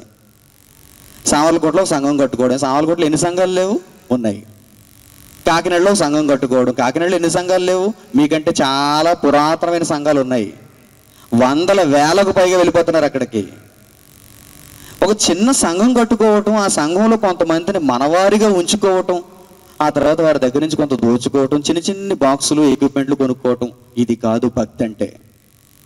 రగిలిపోవాలి మనిషి. క్రైస్తవ్యాన్ని స్వీకరించిన తర్వాత, లోపల యేసుక్రీస్తు ఉన్న తర్వాత, పరిశుద్ధాత్మ దేవుడిని నీవు కలిగి ఉన్న తర్వాత, ఈ సమాజం కొరకు నేనేం చేయాలి అని ఒక నిర్దిష్టమైన ప్రణాళిక నీకు ఉండాలి. అది కలిగిన వాడు నేను. నా దగ్గరికి ఎవరు రాకపోయినా సరే నేను అనుకున్నది రీచ్ అవుతాను. నా వెనక దేవుడు ఉన్నంత వరకు. నా వెనక దేవుడున్నాడు. నా దేవుని కొరకు నేను చేయవలసిన కార్యక్రమాలు ఎదురు చూస్తున్నాయి. దానికి సమయం త్వరలోనే దేవుడు ఇస్తాడు, అనుగ్రహిస్తాడు. ఒక్కొక్కటిగా ఒక్కొక్క అడుగు ముందుకు వేయిస్తున్నాడు. ప్రపంచ శిఖరాన్ని నిలువ పెడతాడు దేవుడు. ఆయా భాషల్లోనికి తీసుకుని వెళతాడు దేవుడు. ప్రపంచ అగ్రరాజ్యాధినేతలందరూ వినాలి ఈ మాటలు. ఈ మనసు తెలియాలి వారికి. ఇప్పటి వరకు డమ్మి చిన్ని చిన్ని సంగతులు విన్నారు వారు. భక్తి అంటే ఏంటో వారికి తెలియదు. క్రిస్టియానిటీ అంటే ఏంటో వారికి తెలియదు. బైబిల్లో ఉన్న ఎసెన్స్ వారికి తెలియదు. దానిని నేర్పించడానికి నాలో దాచుకున్నాను వీటన్నిటినీ. దేవుడు ఆ మంచి సమయాన్ని ఇచ్చినప్పుడు ప్రతి ఒక్కరికి చెప్పి వారందరినీ రేపి సమాజాన్ని బాగు చేయటానికి నా వంతు కృషి చేసి కన్నుమూస్తాను నేను. ప్రియమైన వారలారా, జాగ్రత్తగా ఆలోచించండి. మిమ్మల్ని మీరు రక్షించుకోవాలి అనుకుంటే నకిలీ బారి నుంచి మీరు తప్పించుకోవాలి. నకిలీ బారి నుంచి మీరు తప్పించుకోవాలి. దేవుడు అంటున్నాడు, ప్రవక్త అయినా సరే, దేవుని మాటలు చేత పట్టినవాడైనా సరే, వాడు ఒకవేళ దేవుని మాటలకు విరోధముగా బ్రతుక ఉద్దేశిస్తే, ఆ మాటలను దేవునికి వ్యతిరేకముగా ప్రకటిస్తే, నేను వానికి విరోధినై జనులలో ఇశ్రాయేలీయులలో వాడిని ఉండకుండా వాడిని నిర్మూలము చేసేదను అంటున్నాడు దేవుడు. అంటే ప్రవక్తలు కూడా దేవునికి ఎదురు తిరిగారు. మనుషులు దేవునికి ఎదురు తిరిగారు. ఆదాము హవ్వల దగ్గర ప్రారంభమైన అసలైన నకిలీ ఎలా పెరిగిందో చూడండి, ఎలా వేళ్ళూనుకుందో చూడండి. అలాంటి సమయంలో యేసుక్రీస్తు వచ్చాడు. యేసుక్రీస్తు కూడా ఆయనకున్న ఆలోచన ఏంటంటే మనుషులను అసలైన నకిలీ దగ్గర నుంచి బయటకు తీసుకుని రావాలి, ఆ బారి నుంచి తప్పించాలి. ప్రధాన యాజకులు ఉన్నారు, శాస్త్రులు ఉన్నారు, పరిసయ్యులు ఉన్నారు, సద్దూకయ్యులు ఉన్నారు. వీరందరూ అసలైన నకిలీలుగా ఆ రోజు యోధ సమాజాన్ని పట్టి పీడిస్తున్నారు. అప్పుడు యేసు పుట్టాడు వారి మధ్య. యేసుక్రీస్తు ప్రారంభించింది ఒక మంచి విప్లవం. ప్రారంభంలో ఆయనను ఎంతోమంది అంగీకరించలేదు. ఆయన చేసిన సూచక్రియలకు బల అన్నారు. ఆయన చేసిన మహత్కార్యాలు, ఆయన ఇచ్చినటువంటి అనేకమైనటువంటి వరాలు, వాటన్నిటినీ ఆ జనసమూహాలు ఆనాడు పొందారు. కానీ యేసుక్రీస్తును మాత్రం అంగీకరించలేకపోయారు, పూర్తిగా తెలుసుకోలేకపోయారు. అలాంటి సందర్భంలో యేసుక్రీస్తు ఒక మాట చెబుతున్నాడు చూడండి. అసలైన నకిలీని ఆ జనసమూహాలకు, శిష్యులకు పరిచయం చేస్తున్నాడు చూడండి. మత్తయి సువార్త 7వ అధ్యాయము, మత్తయి సువార్త 7వ అధ్యాయము 15వ వచనం ఏమంటున్నాడు చూడండి. అబద్ధ ప్రవక్తలను గూర్చి జాగ్రత్త పడుడి అన్నాడు. వారు కూడా ప్రవక్తలే, కానీ అబద్ధ ప్రవక్తలు. ఎలా తెలుస్తుంది వారు అబద్ధ ప్రవక్తలను? ఎలా తెలుస్తుంది? మాకు ఎదురైన వారు, మేము విన్నటువంటి బోధలు అబద్ధ బోధలు, అబద్ధ ప్రవక్తలు అని మాకు ఎలా తెలుస్తుంది? అందుకే చెప్పాడు చూడండి. కొన్ని ఉదాహరణల ద్వారా మనకు నేర్పిస్తున్నాడు చూడండి. ఏమంటున్నాడు ఆయన? అబద్ధ ప్రవక్తలను గురించి జాగ్రత్త పడి ఒక ఉదాహరణ చెప్పాడు ఆయన. వారు గొర్రెల చర్మములు వేసుకొని మీ యొద్దకు వత్తురు, కానీ లోపల వారు క్రూరమైన తోడేళ్ళు. పైకి ఎలా ఉన్నారు? గొర్రెలు. నేను పైకి గొర్రెలు కాదు, నేను పైకి మాత్రమే గొర్రెను కాదు, లోపల పైన సాధు స్వభావం కలిగిన వాడను. వీరెలా ఉన్నారు? లోపల కొర కొర కొర కొర చూస్తుంటారు మిమ్మల్ని, కానీ పైకి మాత్రం వందనములు బిడ్డ అంటారు. వచ్చిన వారందరికీ వందనములు, వీరందరూ మీ దగ్గరికి వచ్చినటువంటి చందా సంచులు నింపి మా ఇద్దరు మరలా పంపించండి, దేవుడు మిమ్మల్ని చల్లగా ఆశీర్వదించునుగాక. చూసారా? పైకి ఎలా ఉంది చర్మం? గొర్రె చర్మం, లోపల క్రూరమైన తోడేలు. ఎంత వచ్చింది? బాగా వచ్చిందా లేదా? లేకపోతే ఇంకా అడుగుతాను. బిడ్డ, నీవు ప్రత్యేకమైన కానుక ఇచ్చినావా లేదా? నీవు ఆశీర్వదింపబడాలని ఆలోచన నీకు లేదా? అయితే ఇవ్వు. 100 ఇస్తే దేవుడు నీకు 100 రెట్లు ఇస్తాడు. 1000 ఇస్తే నీకు దేవుడు 1000 రెట్లు ఇస్తాడు. దేవుడు నీకు ఏది ఇవ్వాలనుకుంటున్నావు? బాబోయ్, 1000 రెట్లు ఇచ్చేస్తాడా? ఆఫర్ బాగుంది. 100 ఇస్తే 100, 200 ఇస్తే 200, 1000 ఇస్తే 1000. ఆఫర్ బాగోలేదా? చాలా బాగుంది. ఉన్నదంతా ఇచ్చేస్తాం మనం. దేవుడు ఎక్కడైనా బైబిల్లో తన గ్రంథంలో చెప్పాడా? మీ రంగు నోట్లు నాకు పడేయండి అని చెప్పాడా? బైబిల్లో ఆది కాండం దగ్గర నుంచి ప్రకటన గ్రంథం వరకు. సువార్త ప్రకటనలో మీ యొక్క ధనాన్ని ఖర్చు చేయమని కొన్ని సందర్భాల్లో వ్రాయించాడు. కానీ మీరు సువార్త ప్రకటనకి ఇస్తున్నారా? చందా సంచికి ఇస్తున్నారా? ఒక వ్యక్తికి ఇస్తున్నారా? దేవుని వాక్య ప్రకటనకి ఇస్తున్నారా? ఇదిగోనండి, ఈరోజు దేవుని వాక్య ప్రకటనకు ఒక ఆయన ధనాన్ని ఇచ్చాడు. ఇదిగో ఖర్చు చేస్తున్నాడు. ఆయన ఎవరి చేతికి ధనాన్ని ఇవ్వలేదు, ఆయనే తన చేతులారా ఖర్చు చేస్తున్నాడు. ఎవరి దగ్గర చందాలు తీసుకోలేదు, ఎవరి దగ్గర డబ్బు పట్టలేదు, ఎవరిని ఏమి ఇమ్మని అడగటం లేదు. చూసారా? అది సువార్త సేవలో ఖర్చు చేయటం అంటే, సువార్త సేవకు ధనాన్ని ఇవ్వటం అంటే. చందా సంచిలో ఇస్తే దేవుని దగ్గరికి వెళ్ళిపోతుంది అనుకోవటం మీ భ్రమ. వారు గొర్రెల చర్మము కప్పుకొని వత్తురు, కానీ లోపల ఎలా ఉన్నారో చూడండి. యేసు స్వయంగా పలికిన మాట ఇది. ఎందుకన్నాడు తెలుసా? ఆయన అసలైన నకిలీ ఇలాగే ఉంటుంది. అసలైన నకిలీ ఎలా ఉంటుంది? లోపల తోడేలు పైకి గొర్రె, లోపల తోడేలు పైకి గొర్రె. ఇదే అసలైన నకిలీ, ఇదే అసలైన నకిలీ. ప్రభుత్వం అయితే లోకంలో ఉన్న అసలైన నకిలీని అన్నిటినీ పట్టుకుంటుంది. పోలీసు వ్యవస్థను ఉపయోగిస్తుంది. దానికంటూ ప్రత్యేకమైనటువంటి విభాగం ఉంది. పైకి గొర్రె చర్మం, లోపల తోడేలు. పైకి కవర్ అంతా ఎలా ఉంటుంది చెప్పండి? అసలైన నోకియా కవరు, పైకి అసలైన శాంసంగ్ కవరు, పైకి అసలైన యాపిల్ కవరు, పైకి సెల్ ఫోను. మరి లోపల మెషిన్ తోడేలు, మేడ్ ఇన్ చైనా. చూసారా? అలాంటి వాటన్నిటిని చిన్న చిన్న వస్తువుల విషయంలో వారు ఎంతో జాగ్రత్త తీసుకుంటున్నారు. మరి దేవుని వాక్య విషయంలో, దేవుని బోధ విషయంలో ఎవరు ఏ జాగ్రత్త తీసుకుంటున్నారు చెప్పండి? ఎవరు ఇష్టం వచ్చినట్టు వారు దున్నేస్తున్నారు ఈరోజు క్రైస్తవ్యాన్ని. ఎవరిష్టం వారిది. ఎవరు ఎవరిని అనటానికి వీలు లేకుండా పోయింది. దేవుని చట్టం వీరందరినీ దేవుని వాక్యాన్ని బట్టి ప్రశ్నించే అధికారాన్ని, హక్కును నాకు కల్పించింది. అందుకే నేను ఒక్కడినే అడగగలుగుతున్నాను. ప్రపంచంలో చాలా మంది ఉన్నారు, అందరూ అడిగారా? ప్రపంచంలో అందరూ ఉన్నారు, చాలా మంది ఉన్నారు. అందరిలో ఏ ఒక్కరైనా ఇలా అడిగారేమో చూడండి. దండుకోకూడదు, తీసుకోకూడదు, దేవుని కొరకు ఒకవేళ ఖర్చు చేయాలనుకుంటే వారిని ఖర్చు చేయించమనండి, వారి చేతులారా ఖర్చు చేయమనండి. అంతే తప్ప నీ సంచిలో వేయటానికి వీలు లేదు, నీ జేబులో వేయటానికి వీలు లేదు. ఎందుకంటే ధనం ప్రమాదకారి, ఆ రంగు నోటు ప్రమాదకారి, దాన్ని నీ దగ్గర ఉంచుకోకూడదు. ఏమంటున్నాడు చూడండి యేసుక్రీస్తు, అబద్ధ ప్రవక్తలను గురించి జాగ్రత్త పడుడి, వారు గొర్రెల చర్మం వేసుకుని మీ వద్దకు వత్తురు, కానీ లోపల వారు క్రూరమైన తోడేళ్ళు. మరి మీరు ఎలా తెలుసుకోవాలి వారిని? వారి ఫలముల వలన మీరు వారిని తెలుసుకొందురు అన్నాడు చూడండి. మరి ఎలా తెలుసుకోవాలి ప్రభువా? పైకి గొర్రె చర్మం, లోపల క్రూరమైన తోడేలు స్వభావం, వీరిని ఎలా తెలుసుకోవాలి ప్రభువా? వారి ఫలములు ఉన్నాయి, వారి క్రియలు ఉన్నాయి. చూడండి, మీ దగ్గర అంతా సేకరించేశారా? సేకరించిన తర్వాత ఎక్కడో పొలం కొనేసాడా, స్థలం కొనేసాడా, కట్టేశాడా బిల్డింగ్? అయితే మీరు అర్థం చేసుకోవాలి, వారి ఫలముల వలన మీరు వారిని తెలుసుకొందురు. పైకి గొర్రె చర్మం, లోపల క్రూరమైన తోడేలు. ఎక్కడో దూరంగా ఎకరాల పొలం కొనేసి అందులో కట్టేశాడా సౌదాన్ని?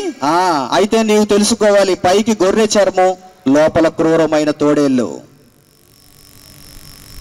మిమ్మల్ని అన్నీ అడుగుతారు. మీ కాలుకున్న పట్టీలు ఇచ్చేయండి అంటారు, మీ మెల్లో మంగళసూత్రం ఇచ్చేయండి, డోంట్ వరీ, నో ప్రాబ్లం, నేను చూసుకుంటానంటాడు. తర్వాత కరిగించేసుకుంటాడు కంసాల దగ్గర తీసుకెళ్ళి. మీ మెడలో మంగళసూత్రం అది భర్త మీ పెళ్లికి, మీ వివాహానికి గుర్తుగా కట్టినటువంటి మంగళసూత్రం అది. అది కూడా దేవుని మీద ప్రేమతో, భక్తితో, పరలోకంలో మీ ధనం జమ చేయబడుతుందనే ఆశతో మీరు ఇచ్చేశారు. కానీ మోసగింపబడ్డారు. మోసగింపబడితే, మోసపోతే మిమ్మల్ని దేవుడు కనికరించడు. వాడెలాగో నాశనానికి పోతాడు, కానీ మీరు నాశనానికి వెళ్ళకూడదు. వాడు ధనాన్ని సేకరించాడు కనుక, ఆ ధనాన్ని అనుభవించాడు కనుక వాడు నరకానికి పోయినా ఒక అర్థం ఉంది. మీరు ధనాన్ని కోల్పోయారు, పాతాళానికి జారిపోతున్నారు. బంగారపు పుస్తల తోడును కోల్పోయారు, పట్టీలను కోల్పోయారు, జేబులో ఉన్న కట్టను కోల్పోయారు, జీతమంతా కోల్పోయారు. తిరిగి నరకం ఏంటండి మరలా బోనస్ కింద? అందుకే అసలైన నకిలీ విషయంలో జాగ్రత్త పడండి. యేసుక్రీస్తు అందుకే చెబుతున్నాడు, క్రూరమైన తోడేళ్ళు జాగ్రత్తగా ఉండాలి మీరు, పైకి మాత్రం గొర్రె చర్మమే వేసుకుంటారు. పై రూపానికి మాత్రం వారు గొర్రెలలాగే కనిపిస్తారు, కానీ వారు క్రూరమైన తోడేలు. యేసు చెప్పాడు ఈ విషయం. మరొక మంచి మాట చూడండి, మరొక మంచి మాట చూడండి, కొరింథీయులకు రాసిన 2వ పత్రిక 11వ అధ్యాయము. ఆ సంఘం దేవుని వాక్యాన్ని ప్రకటిస్తున్నటువంటి కాలంలో పౌలు కొరింథీయులతో ఏమంటున్నాడో చూడండి. అపొస్తలుడైన పౌలు కొరింథీయులకు రాసిన 2వ పత్రిక 11వ అధ్యాయము 13వ వచనం. కొరింథీయులకు రాసిన 2వ పత్రిక 11వ అధ్యాయము 13వ వచనం. ఏలయనగా అట్టివారు క్రీస్తు యొక్క అపొస్తలుల వేషము ధరించుకొనిన వారై ఉండి దొంగ అపొస్తలులను మోసగాండ్రకు పనివారునై ఉన్నారు.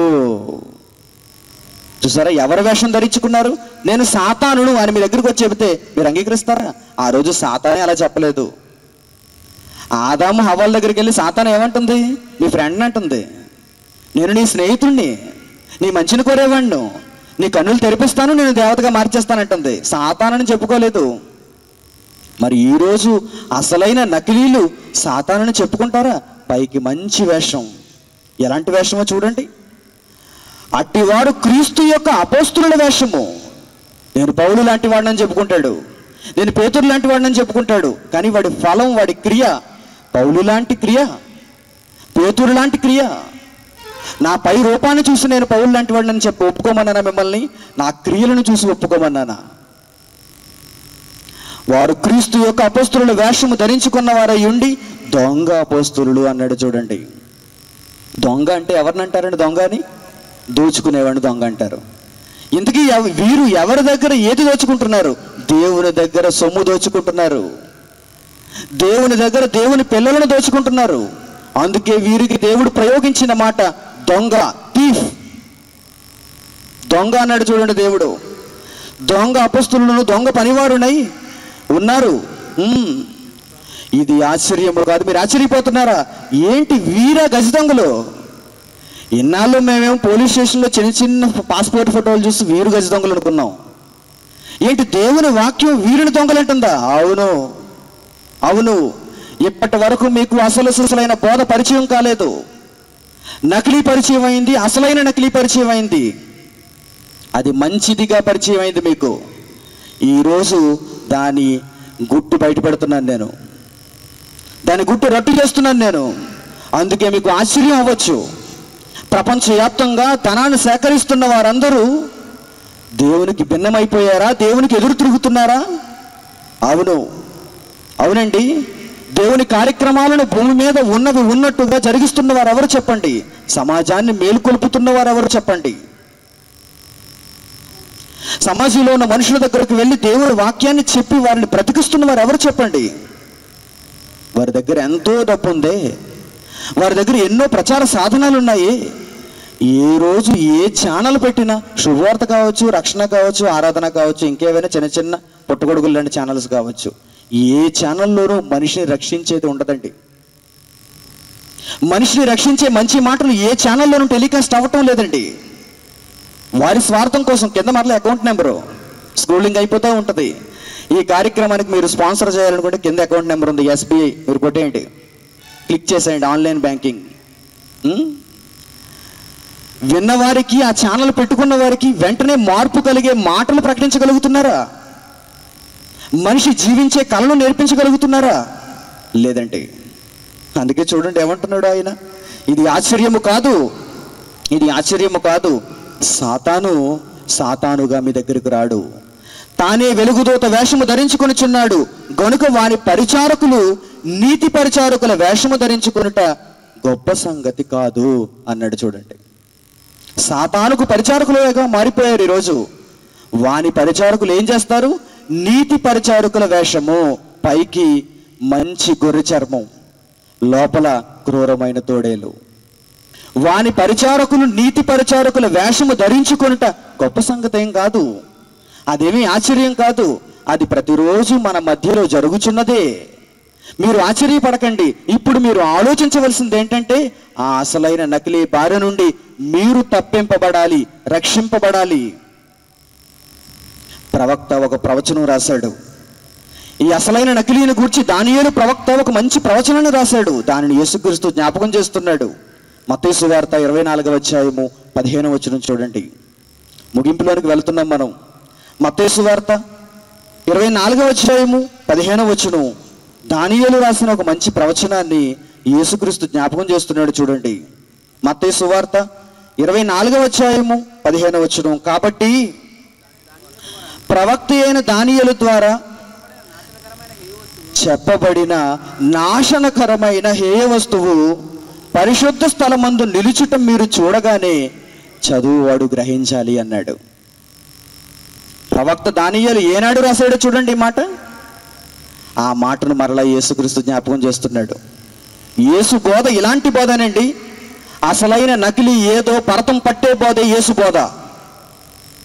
అందరికీ దువ్వే బోధ కాదు యేసు బోధ. ఏమంటున్నాడు చూడండి ఆయన. క్రూరమైన తోడేళ్ళు గురించి బహిరంగంగా చెప్పేశాడు చూడండి ఆయన. అపోస్తుడైన పౌలు కొరింథీయులకు లేఖ రాసేసాడు చూడండి. దొంగ అపోస్తులు అన్నాడు, మోసగాండ్రకు పనివారు అన్నాడు. మీరు నిజంగా దేవుని సేవ చేస్తున్నాము అనుకుంటే మీకు ధన్యవాదాలు. నిజంగా దేవుని సేవ జరిగిస్తున్న వారికి ధన్యవాదాలు. కానీ ఎవరు జరిగించడం లేదు. మీ క్రియలను బట్టి, మీరు చేస్తున్న కార్యక్రమాలను బట్టి, మీకు పెరుగుతున్న ఆస్తులను బట్టి, మీ బ్యాంక్ బ్యాలెన్సులను బట్టి అర్థమైపోతుంది ఆ విషయం. ఏది మీ మీదకు ఐటీ డిపార్ట్మెంట్ ఎప్పుడైనా దాడి చేసిందా? ఇన్కమ్ ట్యాక్స్ రైడింగ్ జరిగిందా? మీకు నీవెంత సంపాదించావు, నువ్వెంత ట్యాక్స్ కట్టాలి, ఎప్పుడైనా నీ మీద ట్యాక్స్ రైడింగ్ జరిగిందా? జరిగితే అర్థమైపోతుంది గవర్నమెంట్ కూడా. జరిపించాలి ఏనాటికైనా వీరందరి మీదకి. దేవుడు పేరు చెప్పుకొని ఈరోజు ఎందరో దేవుణ్ణి మోసం చేస్తున్నారు. క్రైస్తవ్యానికి వీరే చీడ పురుగులుగా తయారైపోయారు. క్రైస్తవ్యం అంటే ఎలా ఉండాలండి? దేవుని వాక్యాన్ని ఈరోజు సమాజంలో ఎంత గొప్పగా ప్రకటించాలండి. ఎవడికి వాడు తిట్టుకుంటూ, ఎవడికి వాడు కొట్టుకుంటూ, ఎవడు డప్పు వాడు కొట్టుకుంటూ ఏదో చిన్న చిన్న కార్యక్రమాలు జరిగించి విన్నవారికి చూచిన వారికి ఇది ఒక తలపోటు అనిపించుకుని వెళ్ళిపోతున్నారు. క్రైస్తవుల వారి సభల ఇదో పెద్ద తలపోటు. అర్ధరాత్రి 12 గంటల వరకు స్టేజ్ మీద ఎగురుతారు, గగ్గోలు పెడతారు. వారు సభ పెట్టారంటే మాకు నిద్ర ఉండదు అంటున్నాడు చుట్టుపక్కల ఉన్న వారందరూ. నీ వలన వాక్యం ప్రకటింపబడటం లేదు. నీ కార్యక్రమాల్లో దేవుని యొక్క వాక్యం లేదు. ప్రియమైన వారులారా, జాగ్రత్తగా ఆలోచించండి. ఏమంటున్నాడు చూడండి ఇక్కడ. ఏమంటున్నాడు చూడండి. దానియేలు ఏమని రాయించాడు? నాశనకరమైన హేయ వస్తువు పరిశుద్ధ స్థలమందు నిలుచుట చూడగానే. మీరు ఎప్పుడైతే నాశనకరమైన వాడు పరిశుద్ధ స్థలంలో కూర్చున్నాడో వెంటనే మీరు అలర్ట్ అయిపోవాలి. ఇది చాలా భయంకరమైన పరిస్థితి. అసలైన నకిలీ వచ్చేసింది. ఎవరి ప్లేస్లోకి వచ్చేసింది? పరిశుద్ధుని ప్లేస్లోకి వచ్చేసింది. అప్పుడు వింటున్న వారందరూ, చదువుతున్న వారందరూ, బ్రతుకుచున్న వారందరూ ఎలర్ట్ అయిపోవాలంటున్నాడు. అదే యేసు మరలా జ్ఞాపకం చేశాడు. నాశనకరమైన హేయ వస్తువు పరిశుద్ధ స్థలమందు నిలుచుట మీరు చూడగానే చదువువాడు గ్రహించుగాక. మీరు రీసెర్చ్ చేసేయాలి. వెంటనే బైబిల్ దగ్గర వెళ్ళిపోవాలి. మీరు బైబిల్ని అర్థం చేసుకోవాలి. మీరు జాగ్రత్త పడిపోవాలి. అసలైన నకిలీ బారిని పడకూడదు. మీరు ఎందులోనికి వచ్చేసాడో తెలుసా? ఏ స్థానంలోనికి వచ్చేసాడో తెలుసా? పరిశుద్ధుని స్థానంలోనికి వచ్చేసాడు. వాడెవడనుకుంటున్నారు ఇంతకీ? నాశనకరమైన హేయ వస్తువు. దీనికి వివరణ ఇస్తూ దెసలోనికీయులతో పౌలు చెబుతున్నాడు చూడండి. 2వ అధ్యాయం 4వ వచనం. అపొస్తలుడైన పౌలు దెసలోనికీయులకు రాసిన 2వ పత్రిక 2వ అధ్యాయము 4వ వచనంలో చెబుతున్నాడు చూడండి. ఏది దేవుడు అనబడునో, ఏది పూజింపబడునో దానిని అంతటిని ఎదిరించచ్చు. ఎక్కడికి వచ్చేసాడు? ఏ స్థానాన్ని ఆక్రమించాడు? ఈ దుష్టుడు, అపవాది అయిన వాడు, సాతాను అనే పేరు కలిగిన వాడు ఎక్కడికి వెళ్ళిపోయాడో తెలుసా? ఏది పూజింపబడునో, ఏది దేవుడు అనబడునో దానిని అంతటిని ఎదిరించచ్చు. దానికి అంతటికి పైగా వాడు తన్ను తాను హెచ్చించుకొనుచు తాను దేవుడునని తన్ను కనుపరుచుకొనుచు దేవుని ఆలయములో కూర్చుండును గనుక ఏ విధముగానైనను ఎవడును మిమ్మును మోసపరచనీయకుడి అని ఎంత జాగ్రత్త చెప్పాడో చూడండి. ఎంత జాగ్రత్త చెప్పాడో చూడండి.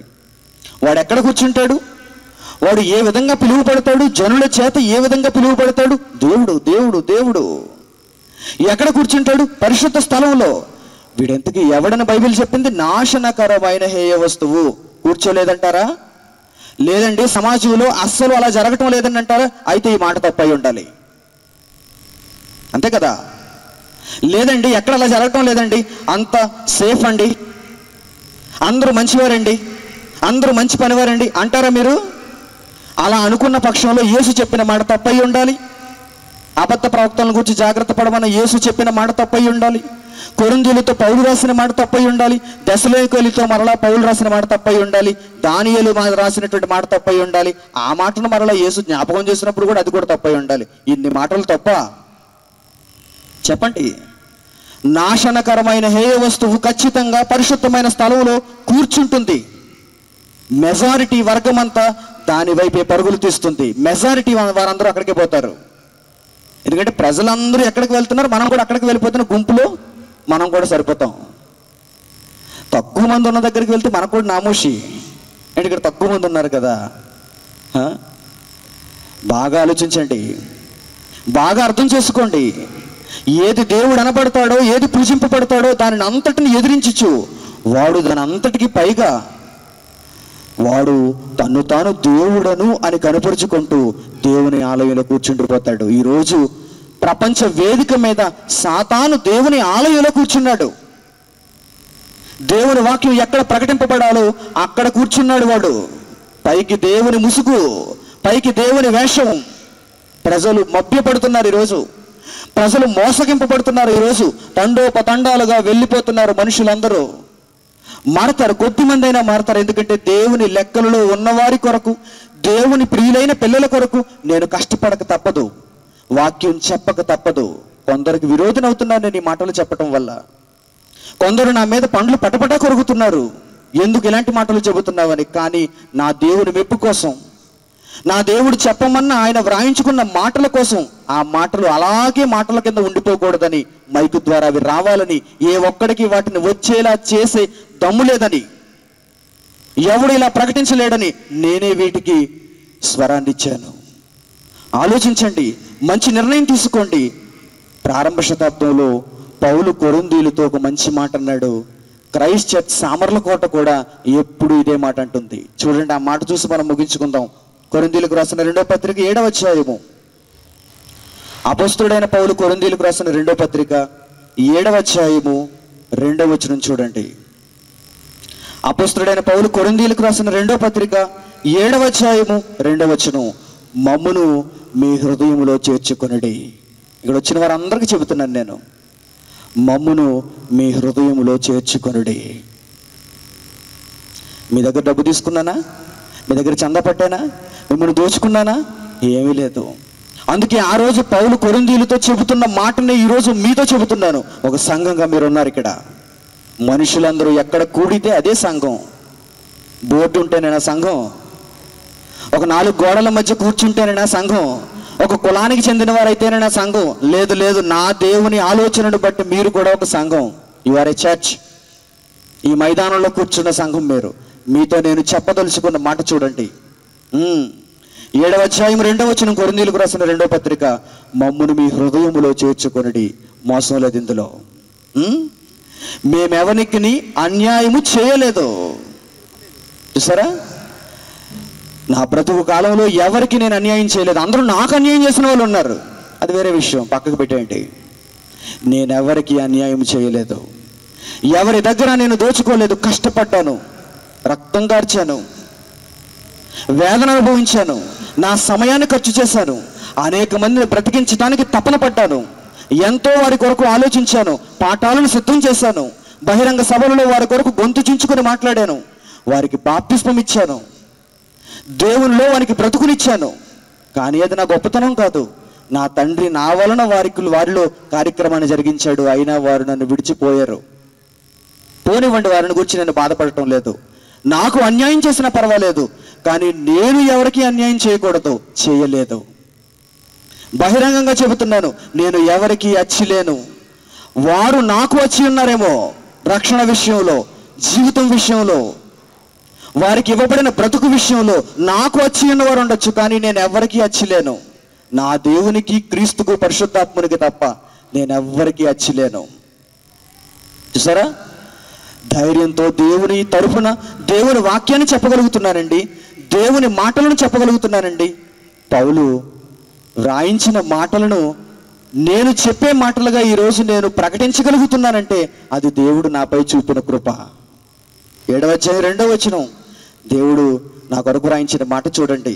మమ్మును మీ హృదయంలో చేర్చుకునుడి, మేమెవరికి అన్యాయం చేయలేదు, ఎవరిని చెరుపలేదు, ఎవరిని మోసము చేయలేదు. ఇప్పటి వరకు ఎవరిని మేము మోసం చేయలేదు. మమ్మల్ని మోసం చేశారు, నన్ను మోసం చేశారు, నమ్మించి మోసం చేసి వెన్నుపోటు పొడిచిపోయారు చాలామంది. క్రైస్తవ జీవితంలో ఈ 15 ఏళ్ల కాలంలో ఎందరినో చూశాను నేను. కానీ వారిని క్షమించమని దేవుడిని వేడుకుంటున్నాను. వారు వెళ్ళిపోయారు, వారి డబ్బు వారు కొట్టుకుంటున్నారు. పోనివ్వండి, వారిని చిన్నపిల్లలు వారు. వారికి ఈ మహా విప్లవం అర్థం కాదు. ప్రపంచ వేదిక మీదకి వెళ్ళబోతున్న ఈ విప్లవం యొక్క ఆనవాళ్ళు వారికి తెలియదు. వారు చిన్నగా ఆలోచించుకున్నారు. చెప్పానుగా, మొట్టమొదట మీకు చిన్న సంఘం కట్టుకోవాలి, ఆ సంఘంలో నలుగురిని కూర్చోబెట్టుకోవాలి, ఆదివారం లేకపోతే సోమవారం లేకపోతే మంగళవారం బుధవారం గురువారం ఏదో ఒక రోజు డబ్బు కొట్టుకోవాలి. అది కాదు నా ఆలోచన, నా విధానం అది కాదు. మమ్మును మీ హృదయంలో చేర్చుకుని, ప్రియమైన వారులారా, మీరు చక్కగా ఆలోచించండి. ఈ విప్లవంలో మీరు కూడా సమిధులు కావాలి అనుకుంటే మీరు కూడా సహకరించండి. దేవుని పనిని మీరు చేయండి, దేవుని పనిని మీరు చేయండి. దేవుని కొరకు మీరు మీ స్వహస్తాలతో ఖర్చు చేయండి. ఈ విప్లవాన్ని ముందుకు తీసుకుని వెళదాం. ఎప్పటికైనా ఇది ప్రపంచ వేదిక మీద నిలబడాలి. చూపిద్దాం దేవుని అసలు సిసలైనటువంటి ఈ భక్తిని, ఈ నీతిని, ఈ జ్ఞానమును, ఈ వాక్యమును ప్రపంచానికి తెలియచేద్దాం. మన భాషలో ఉండిపోయిన ఈ జ్ఞానాన్ని ప్రపంచ భాషలలోనికి తీసుకుని వెళ్ళి అందరికీ తెలిసేలా చేద్దాం. అది మన లక్ష్యం. భూమి మీద దేవుడు బ్రతికిచ్చినందుకు ఆయనకు అన్యాయం చేయొద్దు మనం, ఆయనను మోసం చేయొద్దు మనం, ఆయనను అడ్డు పెట్టుకుని ఏదో సంపాదించుకోవాలని చూడొద్దు మనం. ఎంత డబ్బున్నా ఎంత అధికారం ఉన్నా వాడు తినేది 4 మెతుకులేనండి. అది కూడా దేవుడు అనుగ్రహిస్తే. షుగరు బీపీ లాంటివి వచ్చాయంటే అవి కూడా తినలేడు వాడు. నోటికి ప్లాస్టర్ వేసుకుని కూర్చోవాలి వాడు. ఎందుకంటే ఈ బ్రతుకు మీద ఎంత ఆశ, ఈ డబ్బు మీద ఎంత ఆశ, ఈ తిండి మీద ఎంత ఆశ, ఈ బంగారం మీద ఎంత ఆశ. ప్రియమైన వారులారా, మంచి నిర్ణయం తీసుకోండి. మీ హృదయాలలో మాత్రం మమ్మల్ని ఉంచుకోండి. మిమ్మను రక్షించేవారు మేము. క్రైస్ట్ చర్చ్ సామర్లకోట అంటే ఎప్పుడూ మనిషిని రక్షించేదే తప్ప మనిషిని మోసగించేది కాదు.